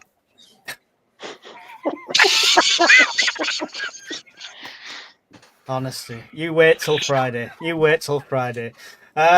Andy, going forward, is your plan purely Hawkins comes and sorts all this out? Is Mesh-tastic the way that you're going to go above anything else? Yeah. Well, I mean, Mesh. With Hawkins as well. Just saying them, I've spoken before about Starlink, mate. I've wanted Starlink for a while now. So with the fact you can get Starlink and then you can use that to keep your Mesh-tastic ticking over, it just seems like a logical option for me to go Mesh-tastic. So that's my plan. My plan moving forward, mate. Yeah. So Mesh-tastic in the first instance, then Starlink not only as the backup, but a way to keep that updated as well. So sounds like a really sound plan there. Barry, you're obviously on the Mesh route, but what's your communication plans going forward after speaking? Is anybody going to join me on CB or not at all? We can pick up truckers together, Barry. That doesn't sound creepy at all. No, not at all. I'll definitely be getting a CB. And then long term, I am looking at getting a Starlink as well. Obviously, you know what my long term plans are, similar to yours. And Starlink is a natural progression in that plan as well. Excellent. But Brian, you're already well on the way comms wise. Starlink, is that just the next step for you? I'd like that. Yeah. I'd like Christmas that. or birthday. Well, that's the married man's lot, innit? Starlink Mini is £189 in Curry's, says Great Galar. Thank you very much. That's a bargain just before Christmas at the end of November. I'm just throwing it out there. I know there's quite a few veterans, mate, in the Discord and in the chat. If you've got your veterans card and you get your defence discount card, you get quite a bit of money off in Curry's. Excellent. Yeah, so you probably get it quite a bit cheaper than that. Yeah, I think they on a blue light as well for any emergency services people in there. Didn't know that. So if your wife's a nurse and she's looking for something for her husband round about November time for his birthday, there's no way after an hour and a half she's still sat here watching us. She's turned us off after the first 5 minutes. If she wants to play Hungry Hippos later, trust me, she's watching. Oh dear. Hold on, are you Hawkins- dropping some subtle hints there, Brian, about what you want for your birthday? No, just innocent comments, mate. I don't know what I'm saying. It's shit comes out. all I get for Christmas and birthdays is bills. I thought you were Hawkins, going to say more kids. not yet. Hawkins, you're our comms guy for the network, all right? So I mean, it's his unofficial official title. Hawkins is the comms guy Do I for get the paid UK for that? Prepper Network. You get paid as much as the rest of us do, so yeah, 0. But what's your plans going forward with comms? Do you have a sight for something in the future, or are you happy with where you're at? Are you at a level where you can stop buying? I don't like the sound of that. I'm sure the missus does. Yeah, there's not really much else I can do, to be honest. Now I'm pretty much commsed out. I've gone down everything. As I say, if you look at fibre broadband, Starlink, I've got HF radios running in the background, running JS8 call all the time. Which one of our Discord users reached out and talked to me on JS8 call. That's the first member, and Irritate uses it. You know, the Scottish guy. Yeah. I think he's Scottish anyway, so he uses JS8. So, there's two Discord people who can talk to me on HF, and I have one of them running 24/7. I've got PMR, I've got 2m77s running all the time. There's not. And his garage is like walking into a control centre at Heathrow, just to throw that out there, everyone, if anyone wants a vision. Combine that with a Sparky's tools from like 20 years of collecting, then that you've just visioned Hawkins' garage. So it's a claw hammer and a screwdriver then. That's it. and the odd server tower and power wall, of course, thrown in for good measure. So yeah, there's not much else I can really go down apart from buying more expensive radios as time goes on. But What about a BBS for Meshcore? So Meshcore doesn't need BBS because Meshcore has room servers, and that was one of the good things about it. So on my little node on Garraby Hill, I actually have 4 radios in that one node. 3 of them share one antenna, and I run Meshtastic on long fast. I run Meshcore on standard, and I run Meshtastic on medium fast. Medium fast for my own local comms, long fast to recruit people over to Meshcore, and then Meshcore to service everybody in the area. And then I run a room server, and the room server is from Meshcore, and it's called PrepperNet. I might rename it to UKPN. But essentially, you type in the password, which is very hard, SHTF, and you jump into the room server. And then if you're offline and you log back in, it will download all the messages that you've missed. That's excellent, because that was harder with Meshcore, Meshtastic. Exactly. So if you live near me, for instance, and you had your pocket mesh node, and you only turned it on once a day just to come in and leave messages and communicate, as you sign into the room, you'll download all the messages. You can leave your messages, and then you can log back off again. So works really well for that, mate. In case anybody that was Disney or isn't old enough to remember, bulletin boards, the early ages of the internet would basically be like pages and chat messages, kind of like CFAX sort of shit for the olden days of TV. So that's basically like a very, very basic internet bulletin board that we're talking about. So by the sounds of it, Meshcore's going to be it's the way to go. Which is great because you don't have to be waiting for somebody to be on. You can leave a message that somebody can pick up on later and stuff like. Can I just thank Matty Jones? 1 hour 35 minutes into a stream, and that's our first super chat. Hey, thank you very much, Matty Jones. Just a little thank you to keep up the good work. Thank you very much. Really appreciate it. We'll go to the people's questions now, and we'll get through them as quickly as possible. If anyone's got to dive off, then don't feel obligated to stay if you don't want to. But we'll start. Some of them are comments, some of them are questions. I've just started a load, so if I click on random things, it's because I didn't see anything. Sam Lloyd, I started looking into prepping after a certain lockdown.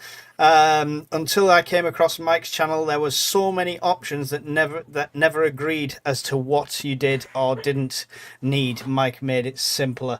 I don't think I made it simpler. I think we just took the British approach, and I think that's all of us on here at the moment. Or you can go to all of our channels, and we've just took the British approach rather than going down the let's try and adapt another country's method to our own. But he didn't, Mike. He patched our channels and he went to yours. Thanks very much. Well, what can I say? fucking subscriber hog. Honestly, you're going to be that guy. What can I do? I can't share them out. Showing a bit of leg there virtually to grab them all in. Name me another YouTuber that does more for small channels than I try and do. I'm a small channel still, but I still try and pass it out to everyone. Look at you shaking. You think you know a guy, and then it's Funky Mikey strikes again. Fuck you, I'm just I'm going only to start kidding. day X updates every day and sod the Fireside. Grass Monster 3. I think more people are prepping because of inflation. But they don't think of themselves as preppers or think to look at prepping channels. They're just stocking up. This is it. And this is why I think some videos hit and some don't. When you're mentioning preppers, they're not really searching that. But if you talk about the cost of living and you talk about food prices, they kind of hit with different people. So you're right. It's the terminology. It's that stigma of the word prepper as well. So yeah, thank you for that. Are us Brits more stiff upper lip than the Americans? I mean, Yes. yes, yeah. Oh, we've got a yes from Andy. We've got a no from Barry. There's start a debate going on here. Are we stiff upper lip anymore, Andy, or are we just scared to say anything so we don't get arrested and thrown in prison for a tweet for a year? Probably 50-50 maybe. Yeah. But we're definitely more stoked than Americans are. Definitely. Yeah. And you couldn't convince me any other way. There we go. We'll have to get. We'll have to have a UK versus USA Fireside and get some of our American friends on. That'll be interesting. Thank you for answering that one, Andy. Appreciate it. Dave said, "I think a good proportion of the UK folks get a bit overfaced with a lot of the US approaches. This is a much better format for Brits. It is because." Don't get me wrong, there's nothing wrong with the US prepping channels and US approaches in the US. You've got to prep to your environment. Like, if I moved to South Africa, where Guardian's from, I couldn't prep like I do now. It would be a whole different story. You've got to prep to where you are and to your means as well. Hi, I got a CB ham radio antenna outside plus handheld, and I have backup Wi-Fi, Starlink, and walkie-talkie. Elusive's on the ball. He's got everything. He's going to join me in the CB club. One of us. Yeah, it's the CB club. One of us. Yeah. Still got my old cab radios. Does that count? Says Magic Acres. Yeah, definitely. All comms count. All comms count. We saw Kane's comment before for the how fast, so I'll put that up. Miss Worm, question. I have no one within 200 miles of me that I want to talk to, apart from carrier pigeons. What options are available to me? Eat the pigeon. Darling. She's got a cat, hasn't she? It doesn't matter about your neighbours though, right, Hawkins? How far can you? What's the mileage you're reaching now? I know you named a few different places, but what kind of mile are we talking on mesh core? Due to a few strategically placed repeaters on hilltops, about 120 miles I can go. Right. So you've just got to be less picky with the people you talk to, Miss Worm. That's pretty much the gist of it. But in theory, in theory, Hawkins, if you've got 120 miles, in theory, you could get further, couldn't you, if you do the same thing again? Oh, yeah. If you were to put them on every hilltop, well, mountaintop in the UK, yeah. Is mesh core same as Meshtastic for the limited number of hops? No, so I don't know what Meshtastic is now. I think it was 7 back in the day. Yeah. Mesh core can do 64 hops. Oh, nice. We should try and make it a goal to link all of the zones. You know, a long-term goal of the channel. Link every zone. There is issues with this. If you bring every man and dog in the country together, you will run out of bandwidth. So because LoRa, the protocol that you use on 868, is very low bandwidth, it is very low. By bringing so many nodes together, you can overload it and bring it to a halt, essentially. So that's why one of the things Mesh Core was good at from the start versus Meshtastic, because it came around on the popularity of Meshtastic. It was designed to be very low in telemetry packets. So one of the things Meshtastic was doing, it was sending out adverts all the time. It was saying, oh, look at me, I'm here. Oh, look at me, I'm here. Oh, look at me, I'm here. It was sending out your battery voltage. It was sending out your GPS coordinates. It was sending out tons of background telemetry, and that was bogging down the mesh. So Mesh Core from the start has been designed to be very picky with what it sends out. Like it'll default only an advert, I think, once every 12 hours to say, oh, look at me, I'm here. So if you send a message, it'll go instantly. But all that background sort of telemetry isn't bogging down the network. And that's one of the key things that's being good about Meshcore versus Meshtastic. I literally sat next to Hawkins and said, I'd love to be able to link all the zones together. I pretty much said that. So we it'd be kind of nice. could, though, if we cheat slightly. So you've got Meshcore for short to medium range, and then linked with Starlinks across. Yeah. We'll Because the figure Starlink's still something going out. point to point. Yeah, we've got options. I just want an excuse to have a big map of the UK in this room, so I can say I'm speaking to Zone 1 right now, or Zone whatever, you know. You mean like the ones on my wall in the garage? Yeah. Definitely. Andy's laughing. What's happened? No, because you said you said we've got options, and I was like, "Fuck off! Don't say it. Just leave it at options." He prefers the word choices, so that's why. Well, you got to have choices and Finicky for options. English, yeah. I don't know if we even answered that last question. Hopefully we did. Can people steal nodes? If in the wild, do they cost a lot?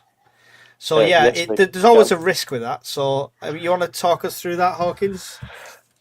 Yeah. So I deployed a stealth node when I first started on the local hill, and that lived out its life until I found a better place and approached a landowner, and it's in their back garden, essentially on a hilltop. I've got another one that's on another hilltop that's, I suppose, in public view, but it's off the edge of the hill, so you'd have to be a bit silly to go walking there because there's a chance you'll fall off the edge and have a nice death. So that's where that one sits, and nobody's touched it since.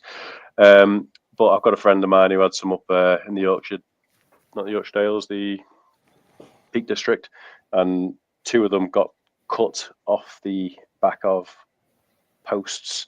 They were steel cable tied to the back of like a post with a little antenna on, very small, discreet sort of things. And someone came and stole them both, cut the steel cable ties, and took them. So, but again, cost is all subjective. It depends how much and how bulletproof you want to make it. My biggest, most powerful node, well, let's put it this way: it's got a 1 kilowatt, 1 kilowatt hour LiFePO4 battery in it, and that was 200 odd quid. I mean, solar, can you not just stick a £1 sticker on it that says high voltage, danger of death? and some people have done that. I saw some Manchester lads have posted some pictures of doing that the other day. So people 3D print cases for them and do them nice and cheap. It really is how much do you want to spend. You could spend from probably as little as 50 to 70 quid to make like a hilltop node, up to probably what I've spent on one of mine, which is probably 800 quid or something like that. But it just depends how the reliability you want, how secure you think it'll be there, and how long you want it to last if there's a nuclear winter. Yeah. So the answer is yes, definitely people could steal them, but it's the same as starting off in the first place with your actual own node and your phone. It's how much you want to spend. It's entirely up to you. You could go really cheap, or you can just piggyback off everyone else's. Alan, you've got 3D printers, if I remember rightly. Is that right? I've got a friend who's into 3D printing, so yeah. I mean, if I was to go to him and say, print me up this, he would do it, no problem. Good to know. I think I mentioned this to Brian as well. If we needed something like that, he's got quite a few. He's got a little bit of a side business. He does a lot of Ghostbuster type stuff, weirdly enough, for charities and things like that. So he's always 3D printing bloody Ghostbuster guns and things like that. It's pretty cool, actually. But, who are you going to call, though? Him. for everyone offended like me that Alan just said Ghostbuster guns, he means proton packs. All right, just so you were out there, Fun fact, by the way, I body doubled for the Stay Puft Marshmallow Man back in the day. Just throwing that out there. I don't like to boast about it, but it's true. They must have used an awful lot of white paint. Well, you know, I went to the same place you get your suntan, mate. I just went in the buff. There's no way somebody waxed you to that level, so I don't believe you. White Adder has a question. Hawking's question: can the mesh cases be Faraday EMP protected somewhat at manufacture, then sold as buy and forget as such? I have no doubt you could stick it in some sort of Faraday box, but the buy and forget is an issue. It was an issue with Meshtastic. Is it still an issue with Mesh Core? It will be, yeah. You've got to keep the firmware update on them and practice with them, really. But yeah, you're right. You can't manufacture the device to be EMP proof because it's got an antenna, and antenna needs to be able to radiate and pick up frequencies. So, but yeah, you can stick it in a Faraday bag. I've got Faraday bags down there. Just throw it in one, but yeah, yes and no. Up to you, up to the individual if you think it's a valid concern. I don't. I do like how you said down there, like, and you've just literally pointed at something. Yeah. I have no doubt. Yeah.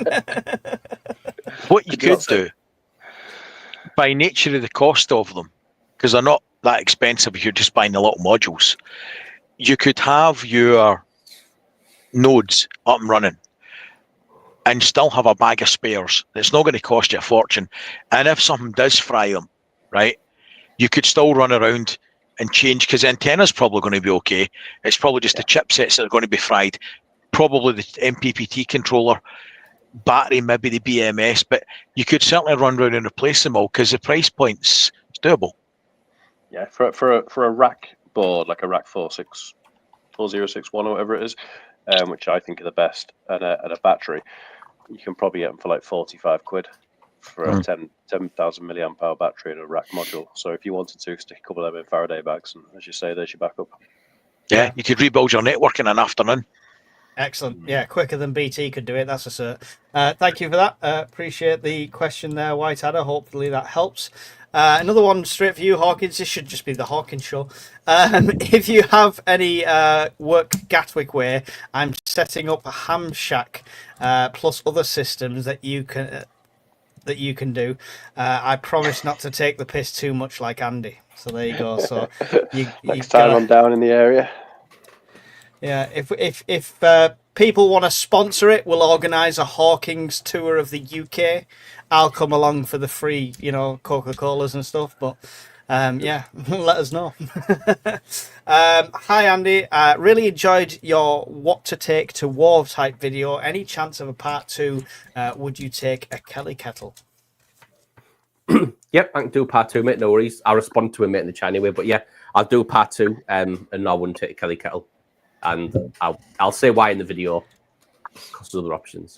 Shocking. No spoilers. You're not going to tell us why. Anybody want to answer Keith's question? What's free speech? We're something not allowed if you use in the UK, you get 3 months in jail. Yeah, at least. It's a free holiday. Yep. Yeah, so that's why it's appealing to some people. Most people can't afford 3 meals a day like you get in prison. It's great. Would a church tower be okay if you live within half a mile? I mean, a church tower for a mesh node would be pretty awesome, I think. Yeah.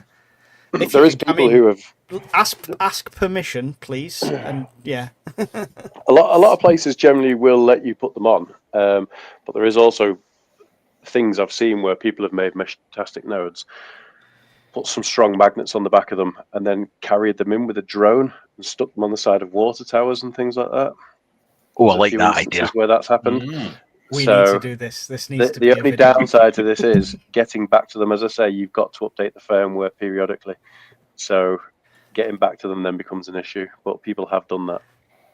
Could you have a remote electromagnet so you could turn it on and it drops off? I was thinking about trees, but you'd maybe just in general. While you guys have been talking, I've just been thinking about trees. Oh, the oak trees, they really get me going. Look at that bark. I'm going to get me a knot. Like I said, when I'm out in the woods, it's not just spoons I'm whittling, it's all them trees. But yeah, you'd probably sap everywhere. it probably wouldn't work from a solar point of view when I was thinking about it. So I don't know if that would be an option. But at the same time, I've got a node up near Catterick Barracks. It's not in the barracks; it's near there, and it's battery powered, and that's been up there for 4 months now, and I think it's down to about 50%. So I'll go and drag it back at some point, and I'll throw a solar panel and stuff on it next time for deployment. It was just a test node originally, but it's linked all the Darlington and Stockton-on-Tees and everything area to the Yorkshire mesh. So now it's proven its worth. I'll deploy something a bit better. Yeah. Excellent. Gatwick Scuba said, does anyone have designed for 3D printed to print housings? I'm sure they're out there. I don't know. They'll be out there. Mm. They're definitely out there. Yeah. Maybe something to investigate and throw it in the mesh section in the chat. That one. So I don't have any. Do you anything you've ever printed your own, Hawkins? No, I've stayed away from 3D printers. It's another rabbit hole that I've tried to avoid going down for now. Until you ran out of comms to buy stuff. Yeah, there's only so many hobbies you can have where you've got a young, expensive baby and childcare, isn't there? So, No idea what you're talking about. Philip asks the sensible questions as always. Why should vegetarians take a ham test? Yeah, thank you. I don't know what to say. I'm a HGV driver. I have a CB radio in all my vehicles. Surprising how many people are still out there. It's coming back. Join Mike on the CB crew. Let's put Hawkins down. Dios, who also is one of our friends from across the seas, who has an awesome channel as well, so go and check his out. You Brits need to move to West Texas so that we can form a new prepper survival supergroup, and we'll call it the Brit Texans. There we go. Sounds I'd love good. to. I'd love to. I'd Yeah. snap his hand Yep. off. Yep. Yeah. I'll be there tomorrow. Look how loyal we are to this country at the Yeah. moment. We're all just like, get us the ticket. Dios, get us the ticket. We'll be there. Wow, I didn't expect that response so quick. Zero loyalty. It's your fault, Starmer. That's a knock on my door. I'm just looking down because I was 60 behind to see if there's any other questions. Has anyone noticed any? Oh. Yeah, Steve had a good one, mate. Where is it? Where that was about Barry. Steve had one. Didn't he? Yeah. Barry looks like I'm guessing Barry's seen it. Red Dwarf. It looks like what? He looks like for the fuck's Timu sake. version of Holly from Red Dwarf. If you had a black shirt on, Barry, that'd be perfect. That would have been great if you were just a floating enough. head. please do Thanks, that Griff. for next time. Just come on next time going, no, Dave, they're dead, Dave. They're all dead, Dave. Everybody is dead, Dave. Brilliant Excellent. show. Brilliant show. Constructive. How does weather conditions affect this technology, says South Downs Prepper? I assume if your node blows off the housing, that would be the only thing. But Hawkins? Yeah, it doesn't really. The only time you'll see a bit of an issue is if you had a really weak signal into a repeater and you had the antenna inside your loft, then the rain on the outside of your roof tiles could attenuate your signal and reduce it enough that you might not get out your comms or receive them in. But that's a slim chance. It will happen, but you'd have to have a very weak signal, and yeah, Doesn't happen with CB, not though, an does issue, it? really. Mate, CB's the best, isn't it? That looks like the end of our questions there. I hope you enjoyed this. I am going to do the draw quickly beforehand. Again, I'll show you. This is for this. Oh, good. This is a torch we can't win. Gee, thanks, mate. This is the torch you can't win, but every other Fucking gold member rubbing can it win. Here you go, guys. How would you like one of them? You're getting fuck all. I've done a review on this torch, and it is really good. It's quite expensive as far as I'm concerned for a torch, but it is really good. I threw it underwater a lot. I didn't just turn it on and off. So It's not like it. You fling electronics in the water. yeah, and it survived it. This is what the test is. Probably was yeah, the charged. This is to my gold members. So what I'm going to do from now on, people, what gold members are, for anyone that doesn't know, is the Discord is completely free, membership's completely free. Gold members really don't get like extra access to stuff and stuff like that. But what they are is they're people that have supported the network in any way with a donation over a certain amount. Some of them have put hundreds into this network. Some of them have put like 20, 30 quid into this network. But they rewarded with this gold status, so I wanted to give something back. So when I get companies sending me stuff like that and they say, can we send you this? I'll say, yes, you can, but as long as you send me 2. That's what I'm going to start doing from now on and give it away when I can. So, sorry, Brian. Let's add you all back to the stage for a second and then I can do it properly. Now he's kicked us off. Fuck's sake. Is it going to work? There we go. There's the wheel. So hopefully, if you're a gold member, you can spot your name on there. This is going to be very I took my name off anticlimactic. it. Oh, somebody's took mine off as well. It must have dropped off. Oh, shiny JP's paint. on there, I see. You Oh, are? Who is? JP's on there. He'll probably win, won't he? He's got enough torches like me, JP. Take JP's name off there. No, I'm not taking any names off there. Right, here we go. Shouldn't be on Without there further ado, let's click the wheel.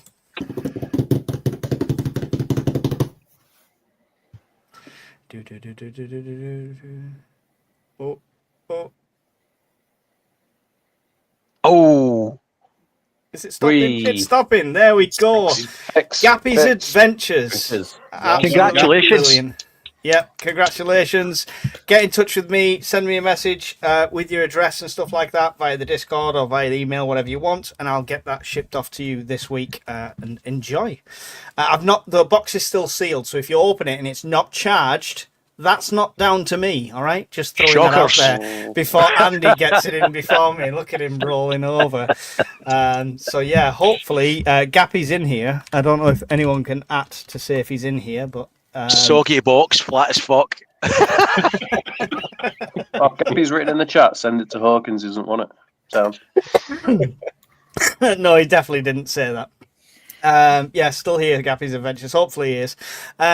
Anyway, that's it. We spoke about the community. We can't say any more than all 6 of us recommend it. Anybody who's joined it recommends it. In the space of a year, we've had 2 people, Brian, that maybe had to be taken out the door. And it took a lot to do it. Yeah, and it really did. It really did. We're very tolerant people. And some people have left off their own accord. But other than that, it's been absolute bliss. Compared to 2 weeks on Facebook, which has been a nightmare, the Discord's run smoothly. So come and join the Discord. Nobody's joined it and regretted it as far as I've seen. So yeah, get involved. Go on, Brian. Oh, no, I just meant I joined it and regretted it, that's all. That's only because people hound you 24/7 for solar supports. If There you is a need bit of solar that. support, join the Discord and message Brian. Whatever it So is. Any time of day. A night or day. Yeah. If he's not answering, message me. I'll give you his phone number. You fucking won't. I'll give you his address. Hawkins, you best not say anything. We've all got pictures of you. You don't want sharing. Right. Alan, any final thoughts on any of our subjects tonight? Culture, community, communications, and your goodbyes, please. I just think it's a good idea to get into some sort of community like this and stick with it as much as possible. I think it's got lots of value, and then like me, from there you can get ever more connected with the tech and the comms and all that kind of stuff as well. But just start by seeing what other people have got to say and things like that, and that's pretty much it. Excellent. And if you're interested in survival advice and seeing Alan out in the wilderness, go and check out World Survivalist. Awesome channel. Andy, any final thoughts and goodbyes to everyone? Yeah, I think everyone here, everyone in the chat and Discord, I think we've made a great community, mate, for preppers. There's some great subject matter experts in it, like Bryce, Solar, Hawkins with the comms. And it's a cool space, mate, in there. No judgment in there. You can ask whatever you want. The only stupid question is one that you don't ask. So yeah, I think we've all done well, mate, to get it up and running. And if anybody hasn't joined the Discord, it's definitely worth it. It's the only place where, as opposed to other prepping channels, you've got direct access to everyone that's on here. You can private message, you can ask us questions. So jump over, guys. If you're not in it, you really are missing out. Excellent. Thank you, Andy. Andy's got 2 channels now. He's got the Bombardier for all prepping advice with a kind of military angle to that. So testing a lot of good military gear and trying to disprove Timo gear.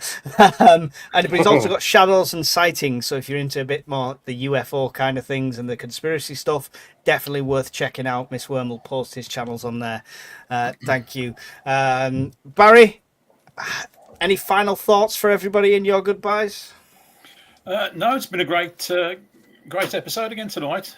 Thanks again for having us, and everybody's input has been great. Learned a few things again, and look forward to doing the next one.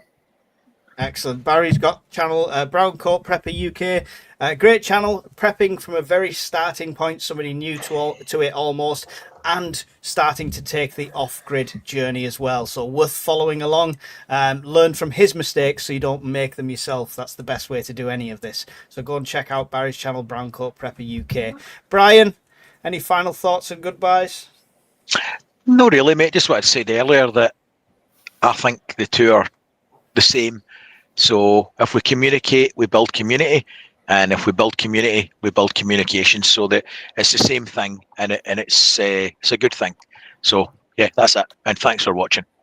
Yeah, go and check out Brian's channel. It's a bit of everything, including a very disgruntled fish. And if you think, what the hell's he talking about? Well, you're just going to go and have to subscribe and find out for yourself. The fish is a cunt. There you go. Brian's got mental problems, but it's worth watching. Hawkins, you don't have a channel, so there's nothing to promote there. But any final thoughts? Because it was kind of a you-centric second half to this Fireside. So any final thoughts on comms, as long as it's not bad-mouthing CB or Coca-Cola? I need to apologise to Irritate, because I thought he was Scottish for some weird reason, and he said that he's not a kilt-wearing Pepsi Max drinker. So, apologies. How offensive. Yeah, compared to Brian. No, I just encourage everyone to get some sort of form of communications, whether you're just picking up a shortwave receiver so you can listen to emergency messages, or like an FM receiver, or get a mesh-tasted node, get a Baofeng and learn how to program it to PMR frequencies, but get something so you can start learning and jump down that rabbit hole, and then get your license if you find it even a little bit entertaining and fun and want to take it a little bit to the next level. Study for your ham license, because all you're doing is learning about technology, becoming a bit of an engineer like Andy likes to have as his friends. And all you're doing is bettering yourself as a person, aren't you, by learning a bit more about something else. So yeah, just encourage us to get your license if you can, and then yeah, that's it from me, mate. 73. Excellent. Thank you to Miss Worm, our awesome moderator, chief moderator in there, and Evil and all the other moderators in there helping out. She also has a channel. It's not prepping related. It's something a bit different. If you want scary stories, both classic and original content, please go and check her channel out as well. Show her that love and support that she does for us, and doesn't charge us a penny for it. So thank you very much, Miss Worm. It's really appreciated, everything you do for us. Yeah, I think that's it. All my links are below. If you're new to prepping, there's a new guide out as well, so go and check that out. Other than that, we'll see you in the next one when I find the button to click. Bye, everyone. See ya. Bye, guys. In the glow of embers dance, we've prepared for every chance, living simple, living true, with the dream we all pursue.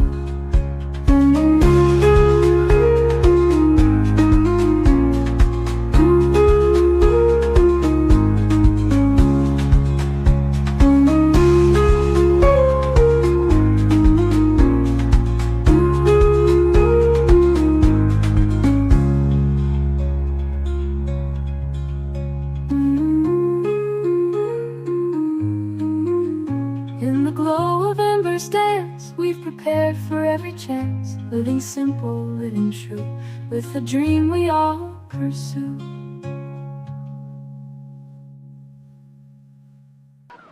I'm Brian! I'm Brian! I'm Brian! I'm Brian! I'm Brian, and so's my wife! Right, take him away and release him. No, I'm only joking. I'm not really Brian.